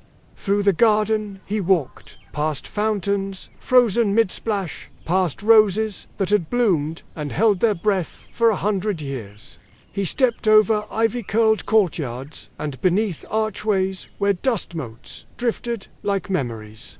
And at last, at the top of a silent tower, he found her. Aurora lay as though carved from dawnlight, her face serene, her chest rising and falling in the slow rhythm of deep sleep. Around her, the air seemed to hum with the faintest echo of the blessings spoken over her cradle courage. Kindness, laughter, patience, all woven into the dream that cradled her still. Leonas knelt beside her. He did not know if the stories were true, if a kiss would break the spell, or if the spell even wished to be broken. But something in the stillness asked for gentleness, not certainty. He brushed a curl of gold from her cheek and whispered, "Wake if you wish. The world has been waiting for you." Then he pressed his lips softly to hers. The air in the room shifted, a sigh, a ripple, a note returning to its song. Aurora's lashes fluttered like wings, remembering flight. Her eyes opened, blue as the sky she had not seen for a century. For a heartbeat she did not know the world, and then memory returned. The christening, the spindle, the fall into sleep. "Are you real?" she asked, her voice like music at dawn. "I hope so," Leonas replied, smiling. Below them, the castle stirred. Fires sparked in the hearths, and servants blinked awake, as if from a long afternoon nap. Guards rubbed their eyes at their posts, and cooks yawned over cauldrons that had not boiled in 100 years. The king and queen rushed to the tower, their joy so bright it lit every corner of the castle. The briars, their purpose fulfilled, began to retreat. They curled away from the walls and melted back into the soil, leaving behind arches of roses that swayed gently in the wind. The kingdom's silence broke into song. Bells rang again, and birds, hundreds of them, returned to the sky in a flurry of color and sound. In the days that followed, Aurora walked the halls of her home as if learning them anew. The world had changed, and so had she. She no longer saw the kingdom as a place to inhabit, but as a place to grow, to nurture, to renew. Leonas remained by her side, not as a savior, but as a companion. Together, they replanted gardens and rebuilt bridges. They listened to the people's stories, old and new, and wove them into the fabric of their reign. And when they spoke of the curse, for people always asked, Aurora would smile and say, it was never a curse. It was a pause, a chance for the world to remember how to wake. The night closes its pages softly, and the castle sleeps no more. Where once briars tangled and silence reigned, roses bloom and laughter spills through open gates. Perhaps the lesson of this tale is not about curses broken by love, but about the patient power of love itself. The kind that does not rush or conquer, but simply waits until the moment is right. And so, our journey drifts onward to the next dream, waiting just beyond the edge of sleep. The river of night moves on, unhurried and clear, carrying us from roselit towers to a forest cool with fern and echo. Here the air tastes of spring water and old stone. Listen, somewhere ahead, a well is holding a small circle of sky, and a golden secret is about to slip from a careless hand. This is a tale about promises, how lightly we make them, how closely they follow us home. There was once a king whose gardens were a geography of delightful walks and lime alleys. orchards that kept the memory of bees, lawns so smooth that the morning's first footstep seemed an imposition. His youngest daughter loved the farthest edge of those gardens best, where the path forgot its manners and let moss climb the steps. Beyond a tangle of hazel and hawthorn stood an ancient well, its stones worn by the touch of weather and time.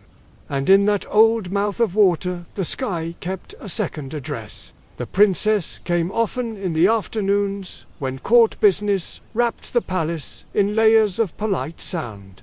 She came to be nobody's subject for an hour, only herself with the water and the wind.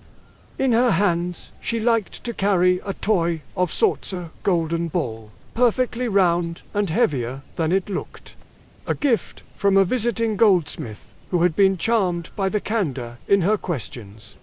She tossed and caught it in an easy rhythm. Sun in her palms, sun in the air, sun coming home again.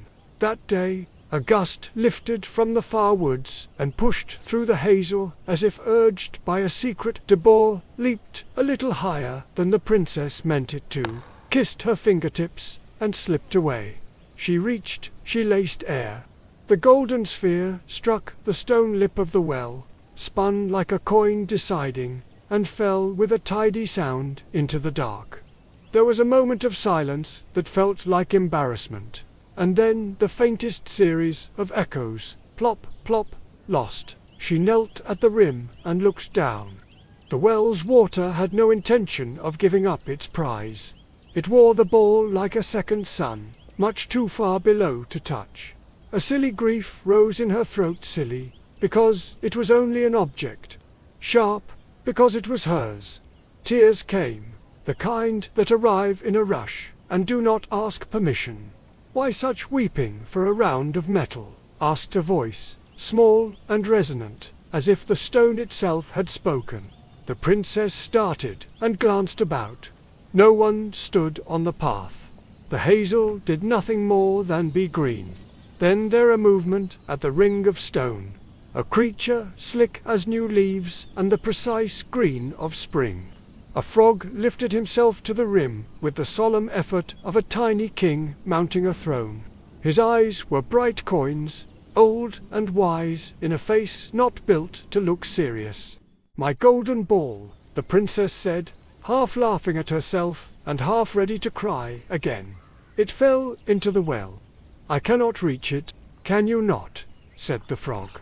"There are long arms besides the ones we are born with. There are agreements." She looked at him properly then, one eyebrow lifted in the way she had when something did not fit the categories she knew. "And what would a frog want with a golden ball? What does any of us want?" He blinked slowly.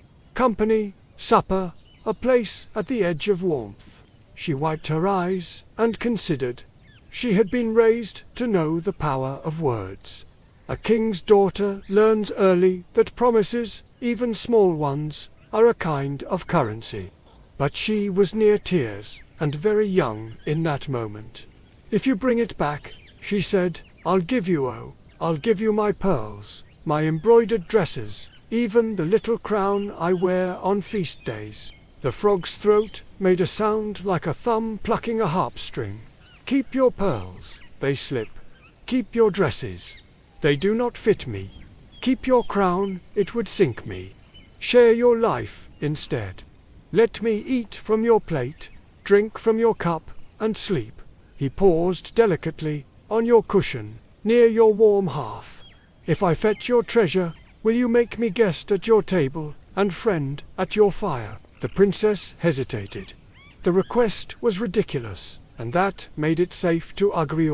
So she told herself the well smelled of cold and deep, and the ball was a bit of sun she could not bear to lose. "Yes," she said quickly, "I promise." The word slipped out like a bird startled from a branch. The frog did not linger on discussion. He tucked himself into a neat arc and dropped into the well with barely a ripple. For a time there was only the round mouth of stone and the patient summer air. Then, from the depth, A flicker green and gold rose on the water's face. The frog surfaced with the ball pressed against his chest, spinning it up with a practiced push. The princess reached, and the sun came home to her hands. Joy has a way of making people forget. She laughed, bright and relieved, and without quite meaning to, she turned and ran, the ball hugged close, the path unfurling before her like music. Behind her, the well waited, on its stone rim, a small voice called, in even measure, "Princess, princess, you promised." Leaves moved. The hazel kept the secret of her haste. That night the great hall was golden with candlelight. The long table wore its silver like a river wears stars. The king sat in a calm that some mistook for indifference, but which was in truth the measured mercy of a man who understands the weight of decisions. The princess sat beside him, quieter than usual, the day's foolishness warming her cheeks. Her sisters spoke of horses and court songs, of who had said what to whom and what it must mean. Servants stepped like careful notes in a familiar music. Then, a sound not found in palace lessons, soft, wet, precise, slap, slap, it came from beyond the doors. Along the marble corridor, pausing at every threshold as if checking directions, a page looked up, a footman stilled.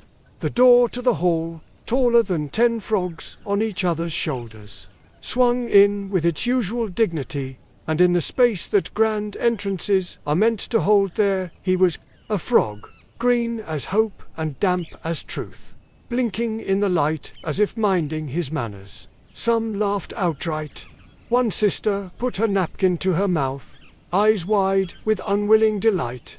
The queen's eyebrows made a small climb toward diplomacy. The king did not smile. He had been many things in his life, but he had never been surprised by the way promises travel. The frog did not bow. Frogs are not built for that.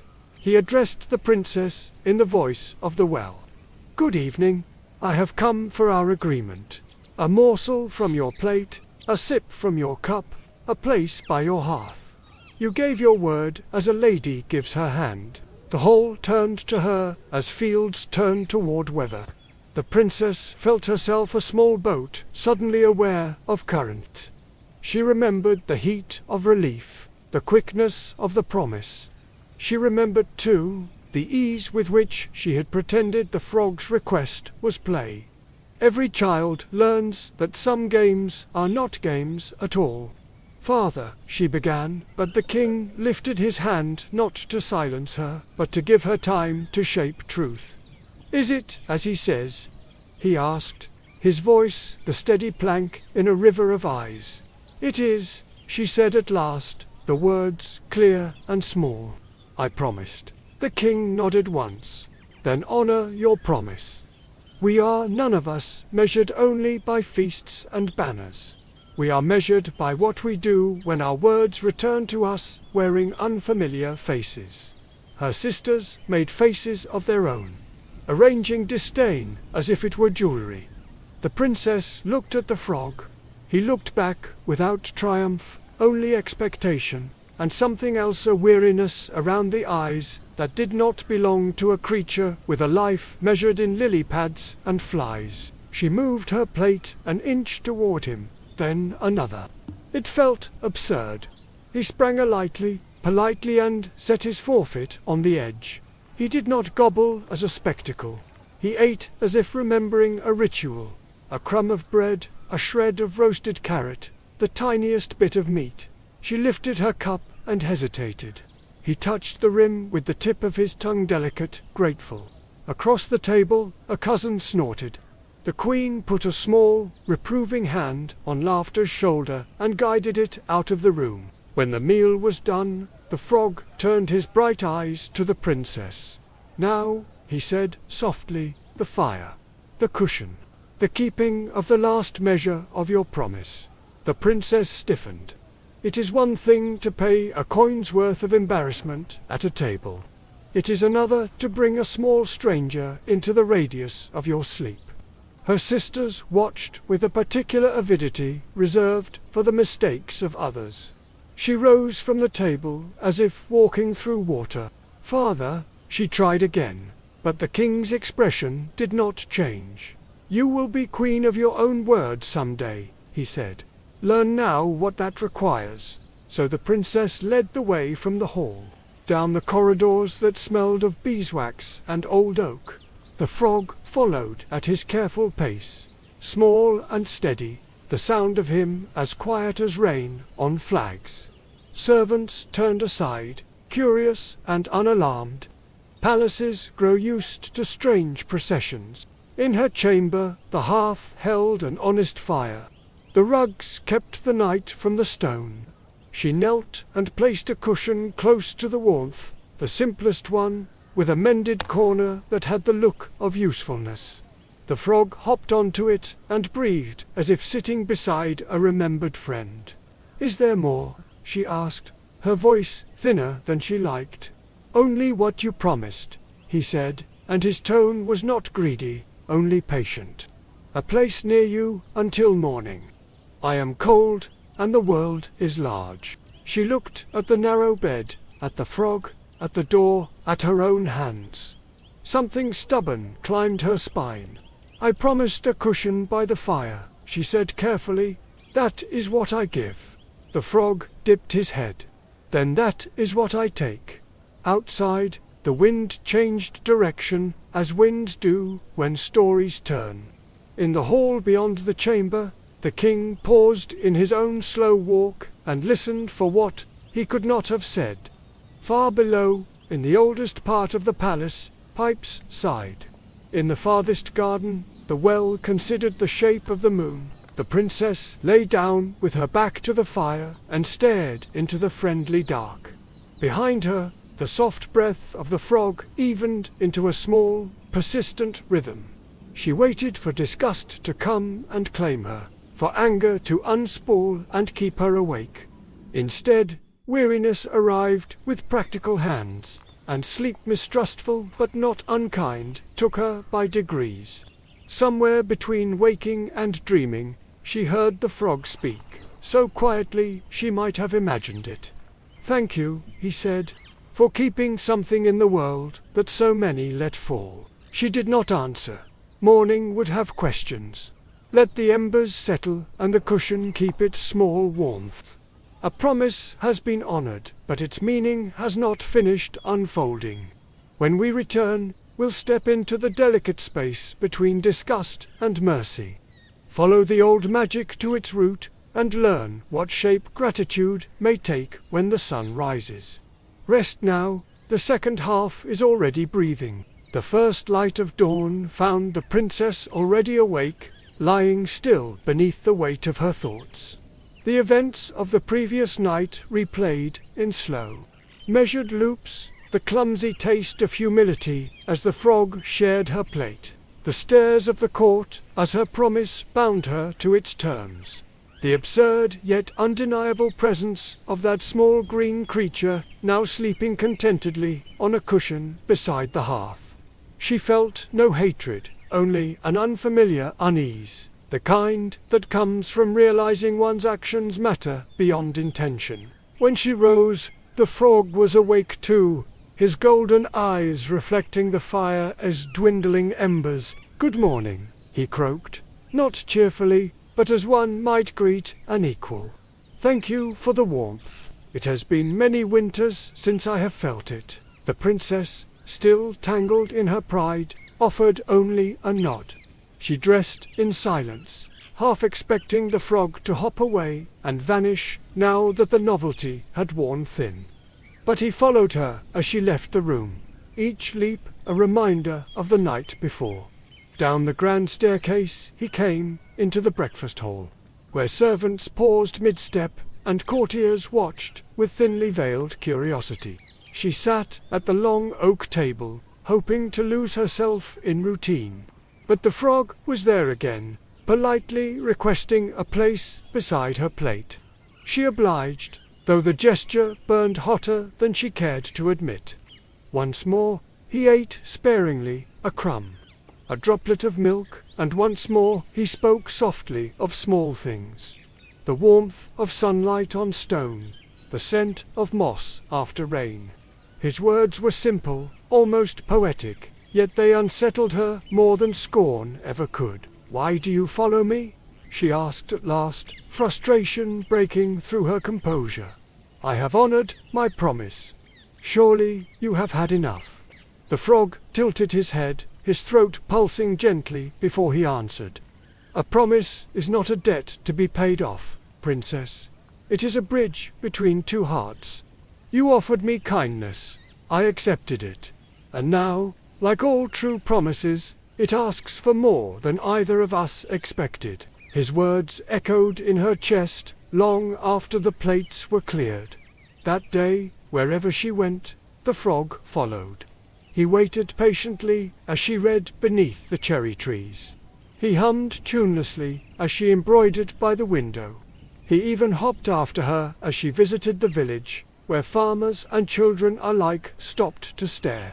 And though her cheeks flushed with embarrassment, she found to her surprise that she did not tell him to leave. That night, the pattern repeated. A seat at dinner, a cushion by the fire, the rhythmic sound of his slow breathing as she drifted into sleep. But in the stillness between dreams, something shifted. She no longer thought of him as a nuisance or a burden. He was a presence, odd, persistent, but oddly comforting. His company, once unwanted, now seemed to fill a small, quiet space she had not known was empty. 3 nights passed this way, each one softening the edges of her disdain. On the 4th, as the moon climbed high and silvered the castle walls, the frog spoke again from his cushion. "Princess," he said gently, "I have one last request to make." She turned from the window, wary but curious. "What is it?" "Lift me up," he said, "and let me rest upon your pillow beside you, as a friend." The request made her heart beat faster. The old disgust returned, mingled now with a strange fear she could not name. Sleep beside a frog. It was absurd, unbecoming, even scandalous. And yet, somewhere deep within her, a softer voice whispered that promises, once started, are meant to be completed. With hesitant hands, she bent down and lifted the frog. His skin was cool and smooth, not slimy as she had imagined. He was lighter than she expected, almost delicate. She placed him gently upon the pillow next to hers, where he sat still and silent. His eyes watching her not with hunger or arrogance, but with something like gratitude. "Thank you," he murmured. "Now, good night." She lay beside him, staring at the ceiling as her thoughts turned like autumn leaves in a stream. The room was so quiet she could hear his tiny heartbeat, steady and patient. Slowly, her breath matched its rhythm, and sleep came to her without a fight. But the dawn that followed was not like any other. When she opened her eyes, the frog was gone. In his place stood a young man, tall and graceful, with eyes the same luminous gold she had come to know. His smile was soft, and his voice, when he spoke, carried the same gentle cadence. "Do not be afraid," he said, bowing low. "I am the one you called Frog. Long ago I was a prince, cursed by a witch whose bitterness knew no end. Her spell could be broken only when someone saw beyond the ugliness she had wrapped me in, when someone treated me with kindness, not out of duty, but from the heart. You have done that, princess. You have freed me." Her breath caught. All the resentment, the reluctance, the irritation, they seemed so small now against the weight of what had unfolded. I did not know," she whispered. "Few do," he replied. "True promises work their magic, not in grand gestures, but in the quiet moments when we choose to keep them." Word of the prince's transformation spread quickly through the kingdom. The king and queen welcomed him as an honored guest, and soon the days were filled with feasts, laughter, and the soft music of celebration. Yet, beneath the splendor, something deeper was blooming. Something neither the princess nor the prince could ignore. What began as obligation had grown into respect, and from respect, a tenderness neither had expected. They spent long hours walking the gardens, speaking of dreams and futures. He spoke of the years he had spent in silence, watching the world from the edge of a well, and she spoke of the loneliness that had lived behind her titles and silks. They found in each other a companionship that neither court nor crown could give.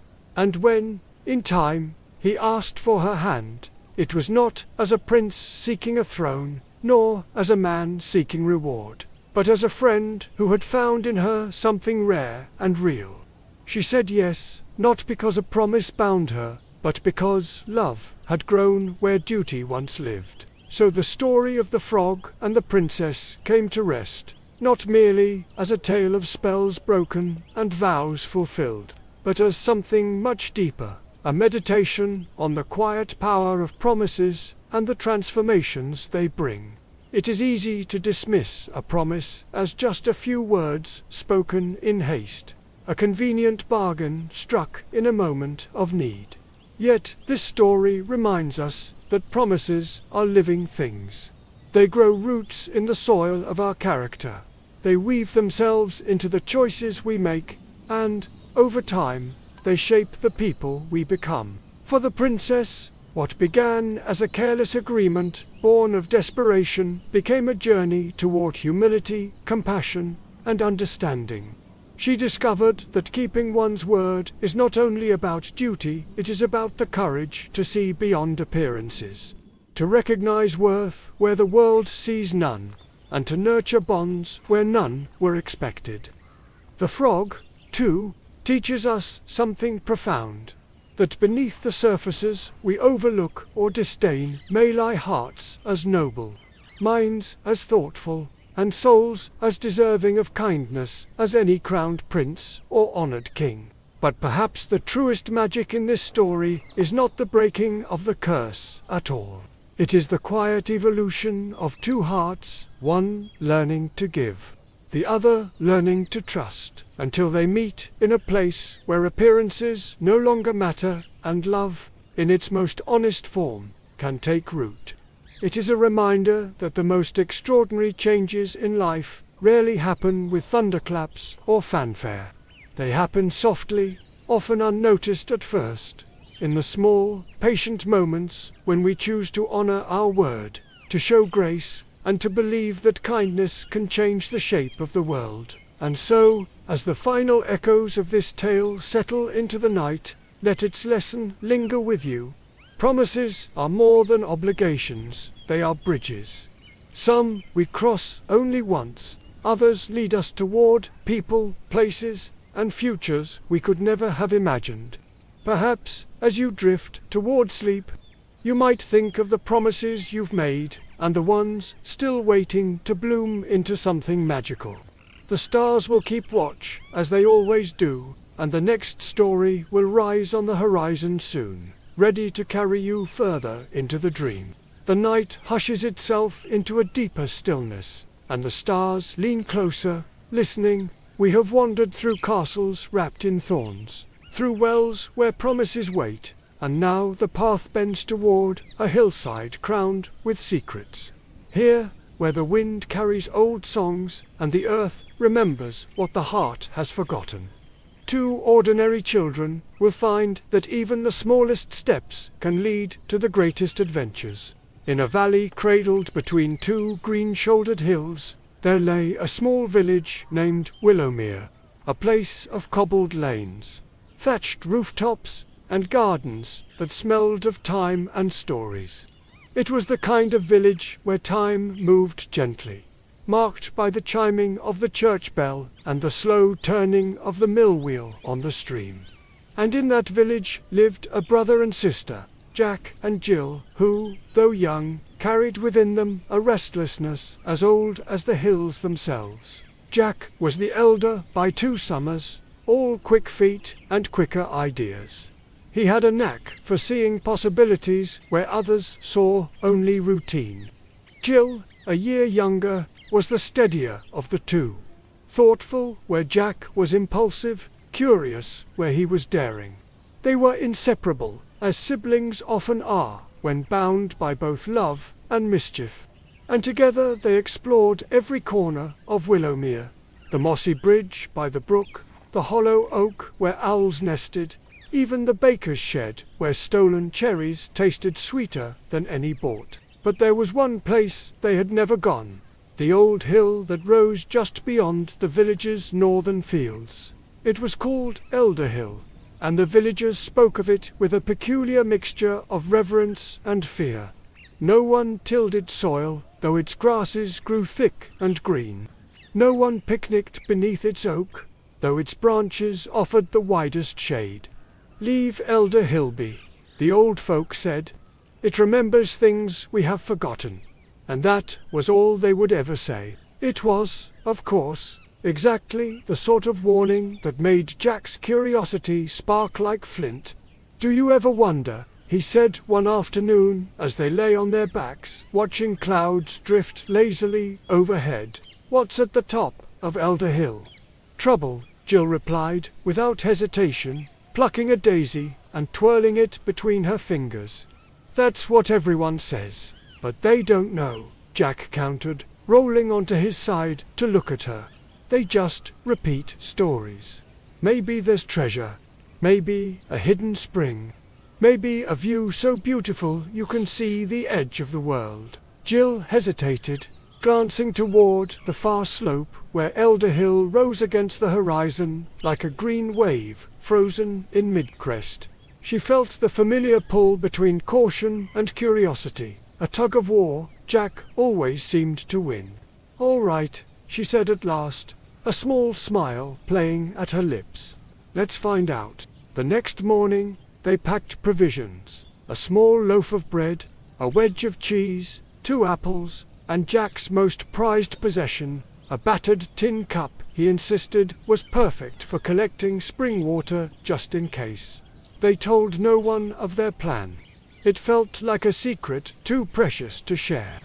And with the sun climbing gently into the sky, they slipped past the mill, crossed the meadow, and stood at the base of Elder Hill for the very first time. Up close, it was even more beautiful and more mysterious than they had imagined. Wildflowers carpeted the slope in a riot of colors, and bees hummed lazily among them.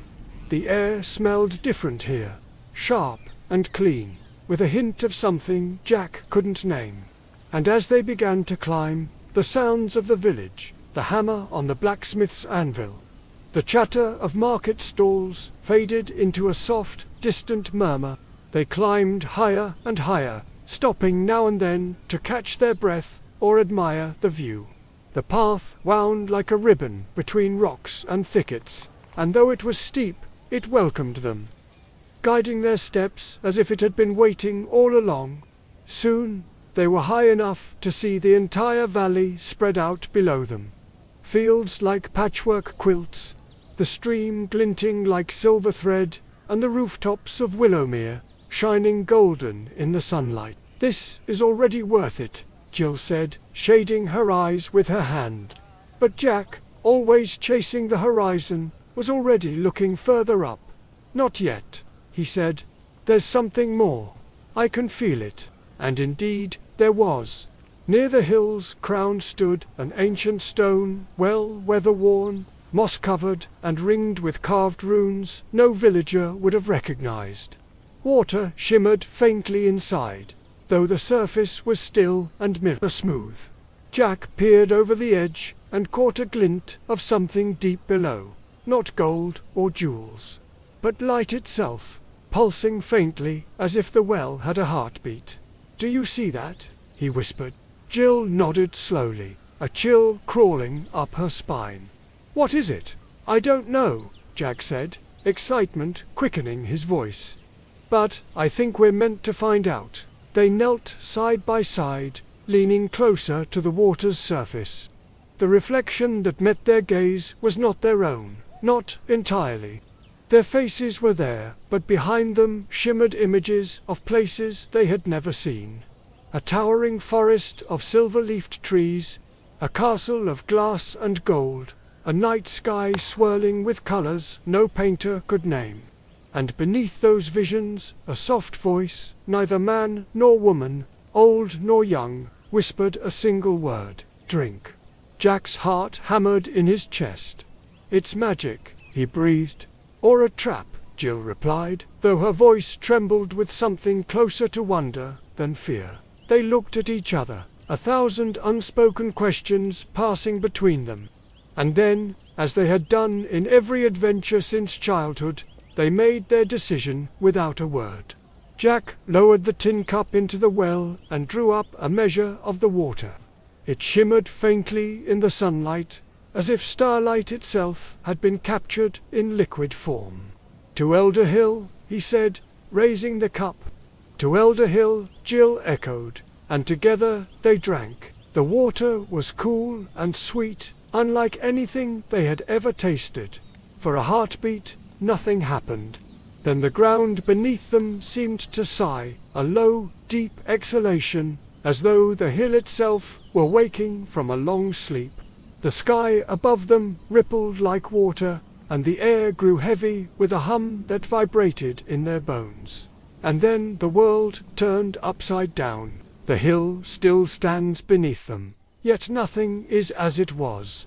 In the space between one heartbeat and the next, Jack and Jill have stepped beyond the familiar and into the realm of what stories call the in-between, a place where every choice has meaning, and every discovery comes with a cost. Rest now, and when we return, we will follow them into the heart of Elder Hill's secret, and learn what waits beyond the edge of wonder. The night deepens, as stories often do, layer upon layer, like the rings inside an ancient tree. What began as a climb toward a forgotten hill has become something stranger and far more beautiful. Jack and Jill are no longer merely brother and sister chasing curiosity. They are travelers now, and the world beneath their feet is ready to tell them a story older than their village, older than the stones of Elder Hill itself. Listen closely, this is where the real tale begins. The ground trembled beneath them, not with violence but with purpose, as if the hill itself were stretching after a long, dreamless sleep. The sky above rippled and changed, clouds swirling into impossible patterns, sunlight deepening into a molten gold that bathed everything in a soft, otherworldly glow. Jack staggered, his heart racing, while Jill clutched his hand tightly, her knuckles white. "Jack," she whispered, "what's happening?" Before he could answer, the well flared with light, brilliant and blinding, and the world around them dissolved like paint brushed into water. For a dizzying moment, they were falling and floating all at once, weightless and untethered, as if caught in the breath of a giant. They clung to each other as scenes spun past them. Forests older than memory, rivers that ran with silver instead of water, towers carved from crystal and bone. And then, as suddenly as it had begun, the motion stopped. They stood at the crest of a hill, but not their hill. The air here shimmered faintly, carrying the scent of flowers neither of them could name. The sky was a tapestry of purples and blues, streaked with ribbons of gold, and in the distance, mountains curved into impossible shapes. The world was silent, but not empty. It hummed softly, as though every blade of grass and every leaf was singing a song too quiet for human ears. "Where are we?" Gil breathed. Jack's eyes were wide with wonder. "I think," he said slowly, "we're still on Elder Hill, just not the one we know." Before them stood a figure, tall, cloaked, and as still as the stones around the well. When it spoke, its voice was the same one they had heard before, deep and resonant, like 1,000 whispers woven together. "Welcome, seekers," it said. "You have drunk from the water of knowing. Few have dared. Fewer still have been found worthy." Jack swallowed hard. "Worthy of what?" "Of understanding," the figure replied. of choice. It stepped closer, and they saw its face was neither young nor old, man nor woman, but something in between, ageless and shifting, as if it were made of memory itself. It raised one hand and gestured toward the valley below. There, winding like a silver ribbon, was a river, but it flowed uphill, defying every law they knew. Beyond it, forests glowed faintly from within, and in their depths, shadows moved like living thoughts. This is the in-between, the figure explained. It is the space between what is and what could be. Few mortals ever see it, for it exists not on maps, but in the spaces of the heart, in dreams, in questions, in the moments when you stand at a crossroads and wonder what might happen if you dared to step forward. Jill felt a chill run through her. Why are we here? Because you climbed, the figure said simply. Because you sought something more than the safety of the valley. Because you were brave enough to drink. And now, you must decide what you seek. The figure extended its hands, and two paths unfurled before them. The first was a golden road that led toward a shining city of towers and bridges, its gates thrown wide as if waiting just for them. The second was a narrow, twisting trail that disappeared into the deep, glowing forest, mysterious and uncertain. The path of glory, the figure said, pointing to the first. And the path of truth. Jack's eyes sparkled. Glory, he said almost immediately. Think of what we could bring back: riches, knowledge, stories no one's ever heard. We'd never be just ordinary again. Jill didn't answer right away. The forest called to her in a different way. Not with promises of reward, but with questions that made her heart ache. What's in there? She asked softly. Answers, the figure said, but not the kind you expect. The forest shows you not what you want to know, but what you need to understand. The siblings stood in silence, the weight of the choice settling heavily on their shoulders. Finally, Jill turned to Jack. We've always followed your ideas, she said gently, but I think this time we should follow mine. Jack looked into her eyes and, for once, saw not the cautious little sister he had always teased, but a resolve that mirrored his own. He nodded. The forest it is. The figure smiled, a small, knowing smile, and stepped aside. Then go, seekers. But be warned, every truth has a cost. They stepped into the forest. The light changed immediately, becoming soft and dappled, like sunlight filtering through stained glass. The air was warm and heavy with the scent of blooming flowers and earth after rain. The trees were unlike any they had ever seen, their trunks etched with faint, glowing runes, their leaves whispering words that vanished before they could be understood. And everywhere there were paths splitting, merging, looping back upon themselves like tangled threads of a dream. At first, the journey was easy. Birds with feathers like liquid light flitted from branch to branch, and streams ran with water so clear it seemed invisible. But, as they walked deeper, the forest grew darker, quieter, heavier.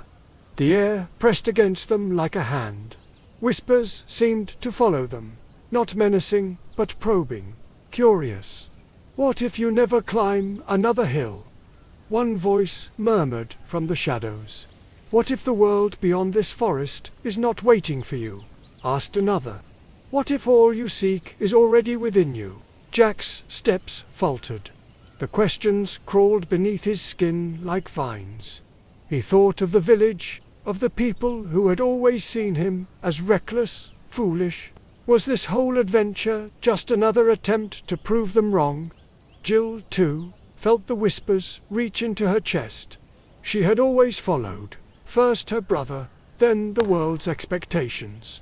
Was she truly choosing this path, or was she still walking in someone else's shadow? They pressed on, though the journey grew more difficult with every step. The trees seemed to lean closer, and the path narrowed until they were walking shoulder to shoulder. Finally, They emerged into a clearing bathed in pale, golden light, and there, at its center, stood a second well, identical to the one on Elder Hill, but surrounded by thousands of tiny, floating lights. "Here," said the familiar voice. The figure stood beside the well, waiting as if it had been there all along. "The forest has shown you its questions. Now, you must answer one final one." "What question?" Jill asked. The figure's gaze held them both. "Who are you?" The silence that followed was heavier than any sound. Jack and Jill exchanged a look that held every shared moment of their lives, every scraped knee, every argument, every promise. Slowly, the answers began to form. "I am Jack," he said, his voice steady. "I am restless and foolish and brave. I make mistakes, but I never stop climbing." "I am Jill," she said, her eyes shining. "I am cautious and curious. I doubt, but I also believe. And I choose my steps, even when I follow." The figure nodded, satisfied. "Then you are ready." It gestured to the well. "Drink once more. And when you wake, the world will not be the same, because you will not be the same." They drank. The ground shifted beneath their feet. The trees blurred, the sky folded in on itself, and the hum of the forest faded into silence. And then, with a soft thud and a startled laugh, they tumbled backward down the familiar slope of Elder Hill, rolling head over heels until they landed in a heap of grass and flowers at its base. Jack groaned. "We fell." Jill laughed breathlessly. "We always fall." They looked around. The village of Willowmere lay below, bathed in the golden light of late afternoon. Everything was as it had been, and yet nothing was. The air felt sharper, the colors brighter, the world somehow deeper. They had not brought back treasure or glory, but they had brought something far greater, themselves, transformed by the journey. And so Jack and Jill returned home, not as the curious children who had left, but as explorers who had looked beyond the edges of their world and returned with the oldest lesson of all, that every hill, no matter how high, is climbed not for what waits at the top, but for what we discover along the way. The people of Willowmere never believed their tale, of course. They called it a story, a fancy, a dream spun by two overactive imaginations. But Jack and Jill knew better. They knew the weight of the cup they had lifted, the warmth of the forest's breath, the truth of the questions that had followed them. And they knew that the world was far larger, far more magical than anyone around them dared to believe. In the years to come, they would climb many more hills, some taller, some steeper, some invisible to anyone but themselves. And with each climb, they carried the memory of Elder Hill, of the water that showed them who they were, and of the bond that had guided them through it all. Perhaps, as you drift into sleep, you might think of them two siblings who chased a mystery and found a mirror instead. And perhaps you will remember that somewhere beyond the edge of what is comfortable lies the space where dreams are born. A place where the brave drink deeply and the curious keep climbing. The stars are out again now, their light soft and familiar. Rest beneath their watchful glow. Another story waits on the horizon, ready to unfold when the night turns its next page. The night carries us forward like a quiet river, the last story's music fading into the hush of reeds and moonlight. Ahead lies a kingdom kept warm by hope, a cradle long awaited, and a promise older than thrones and maps. Draw nearer to the hearth of this tale, where blessings bloom like wildflowers, till one shadow falls across the path. There was once a king and a queen who filled their days with careful duties and their nights with the humbler wish that comes to any homemade joy. Find us here. Their halls were tidy with order and their calendars knotted with meetings. But a single absence creaked softly at the edges of every banquet and council. No child's laughter ran along the corridors. They tried to soften that absence with gardens and music, with fountains trained to sing, with festivals in which lanterns moved like constellations fallen to earth. Even so, the rooms listened for footfalls that never came. Then, after years measured in careful politeness, the Queen felt the oddness of hope settling inside her like a small bird building a sure nest. The King's face, usually schooled to diplomacy, opened like a window to spring. When the child came a daughter, rosy as dawn, strong as any beginning, the bells did their work until the air itself seemed made of silver thread. The people called her Aurora, for she was the opening of light after a very long night. Some, less given to poetry, called her Briar Rose, because roses do not spring from gentle wishes alone. They keep their own thorns, and the wise love both. A christening was arranged the way states arrange such things. Lists, invitations, a choir of candles, and tables bending slightly under the kindness of gifts. But beyond the silken ceremony, the Queen turned to the old ways as well. In the kingdom were wise women who knew where the first snowdrops stooped, and where rivers hid their sweetest bends. They were midwives to lambs and keepers of hearth prayers. 12 of these women were invited to bestow their blessings upon the child. There had been, in older days, 13, but the 13th had withdrawn into a thicket of loneliness that people preferred not to enter. Time, when ignored, can harden into pride, and pride, unwatered, becomes something crackling and dry. The 12 came wrapped in shawls of weather and work. One gave the child grace, not the curtsy kind, but the kind that keeps a person from splintering when days are hard. Another gave health. A third, courage, the sort that steadies a hand, not the sort that seeks applause. There were gifts of patience, of clear-sightedness, of laughter that rings without cruelty. Each blessing hovered like a bird about to choose a branch. Just as the 11th wise woman stepped forward, a draught slid through the bright hall and snuffed 3 candles with soft sighs. The tapestries lifted their hems in a breath that did not belong to the bellows. From the doorway came the 13th Thunin, because grievances, once old enough, are difficult to look at in the light. She was not a witch from storybooks, all spikes and smoke. She was a woman who had lived too long outside doorways that should have opened. Her eyes held the green of deep water and the silver of frost, and both had learned to protect themselves. She inclined her head to the King and Queen with the exact degree of respect that makes a room uncomfortable. "So much joy," she said, her voice fine as a spindle, and yet an oversight. Her gaze went to the baby whose sleep was as complete as a bell's note. "Let me give a gift as well."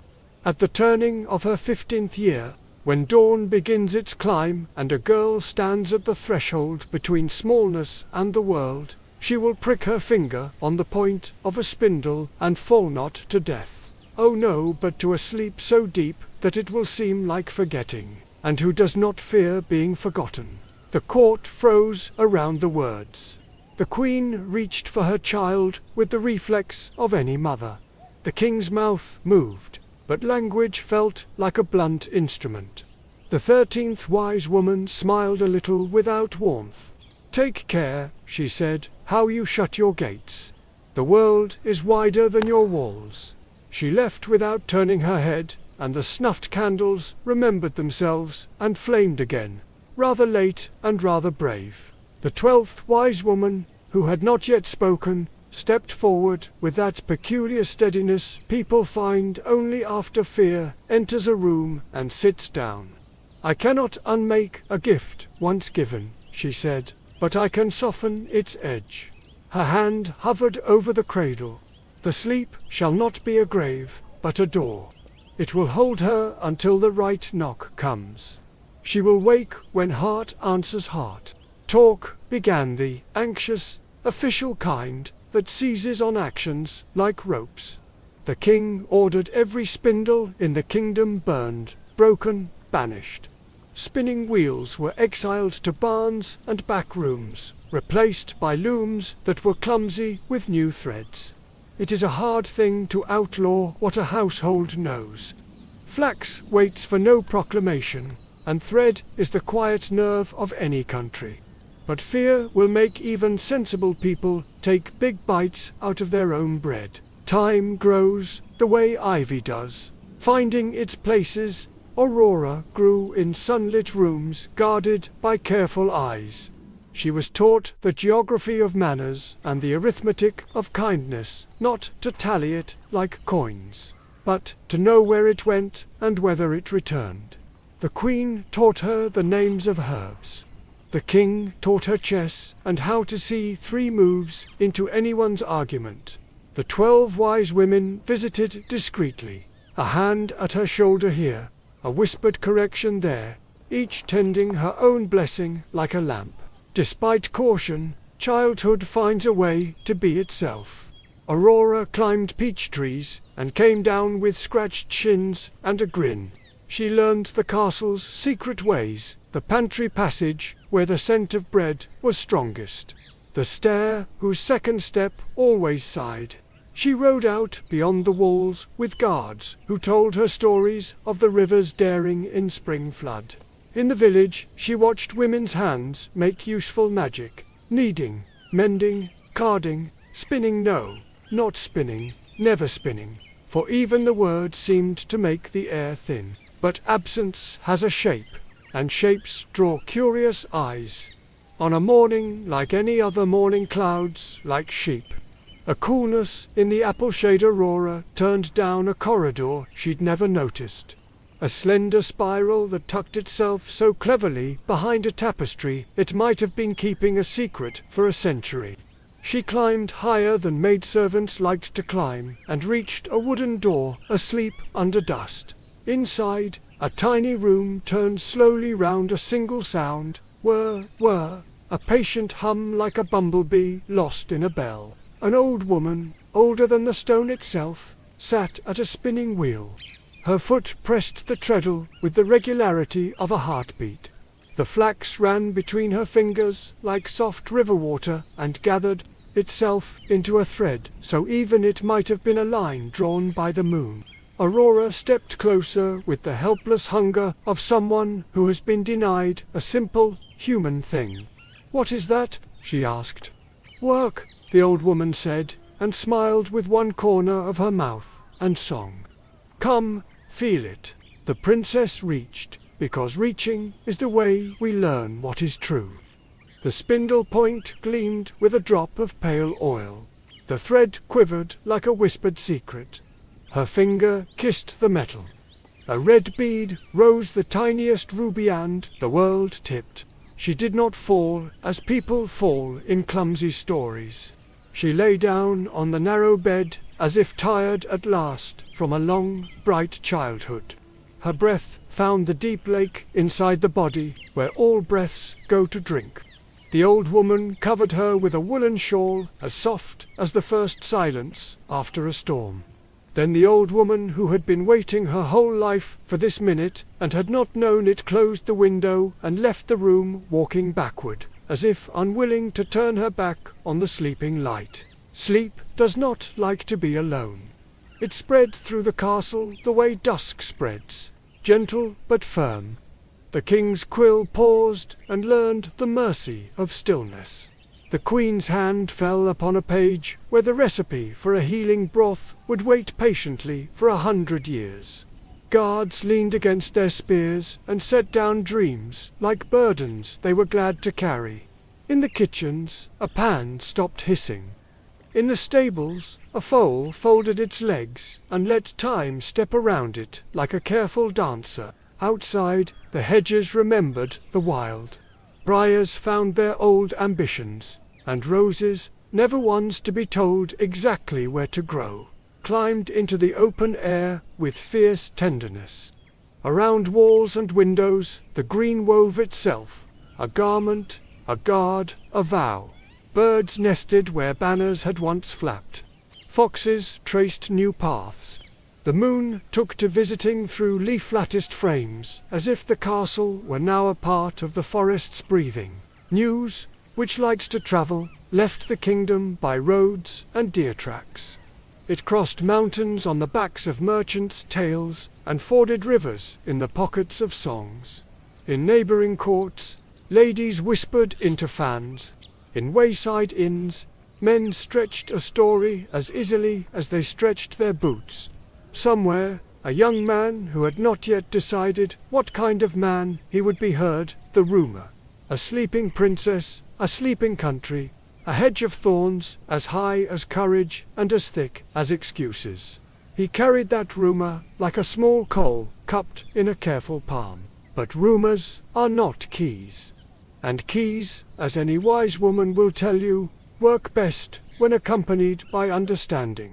In the hidden room at the top of the tower, Aurora slept. She did not dream as mortals dream. She rested in the deep grammar of the world, where seed and snow converse, where rivers remember their first springs. The 12 blessings hummed around her like a circle of low lamps. The 13th gift lay over all like a winter that will end when the right knock arrives. Let the castle breathe in its green cradle a while, untroubled by clocks. The moon will keep watch, and the briars will knit their quiet fence. When next we return, we'll follow the path of the one who dares the thorns not for glory's metal shine, but for the simple courage of knowing another's name. Rest now. The story will keep. Seasons came and folded themselves into years, and the years layered gently into decades. The briars around the castle grew thicker and higher, twining like dreams that refused to fade. Birds nested in the thorny canopy, and foxes made dens in its roots. To the villagers far below, the place became a myth. A cursed palace where no wind stirred the banners and no smoke rose from the chimneys. A kingdom caught in the breath between one heartbeat and the next. Many knights and princes had tried to reach the sleeping princess. Some came with ladders and swords, others with prayers or cunning schemes. But the briars had a will of their own. They twisted tighter at the clang of armour, drew their thorns sharper at the gleam of steel. More than one would-be rescuer turned back, bloodied and humbled. Others never returned at all. Slowly, the legend cooled from fire to ember, still glowing in songs sung by wandering minstrels, still alive in the quiet corners of inns, but no longer a call to action. And yet, not all embers died. Far from the briar-wrapped castle, in a kingdom where mountains held conversations with the clouds, a young man named Leonas grew restless beneath the weight of ordinary days. He was the youngest son of a noble house, a second thought in the long line of inheritance. And though he learned the duties expected of him, diplomacy, swordplay, the art of speaking without saying much, none of it stirred his heart.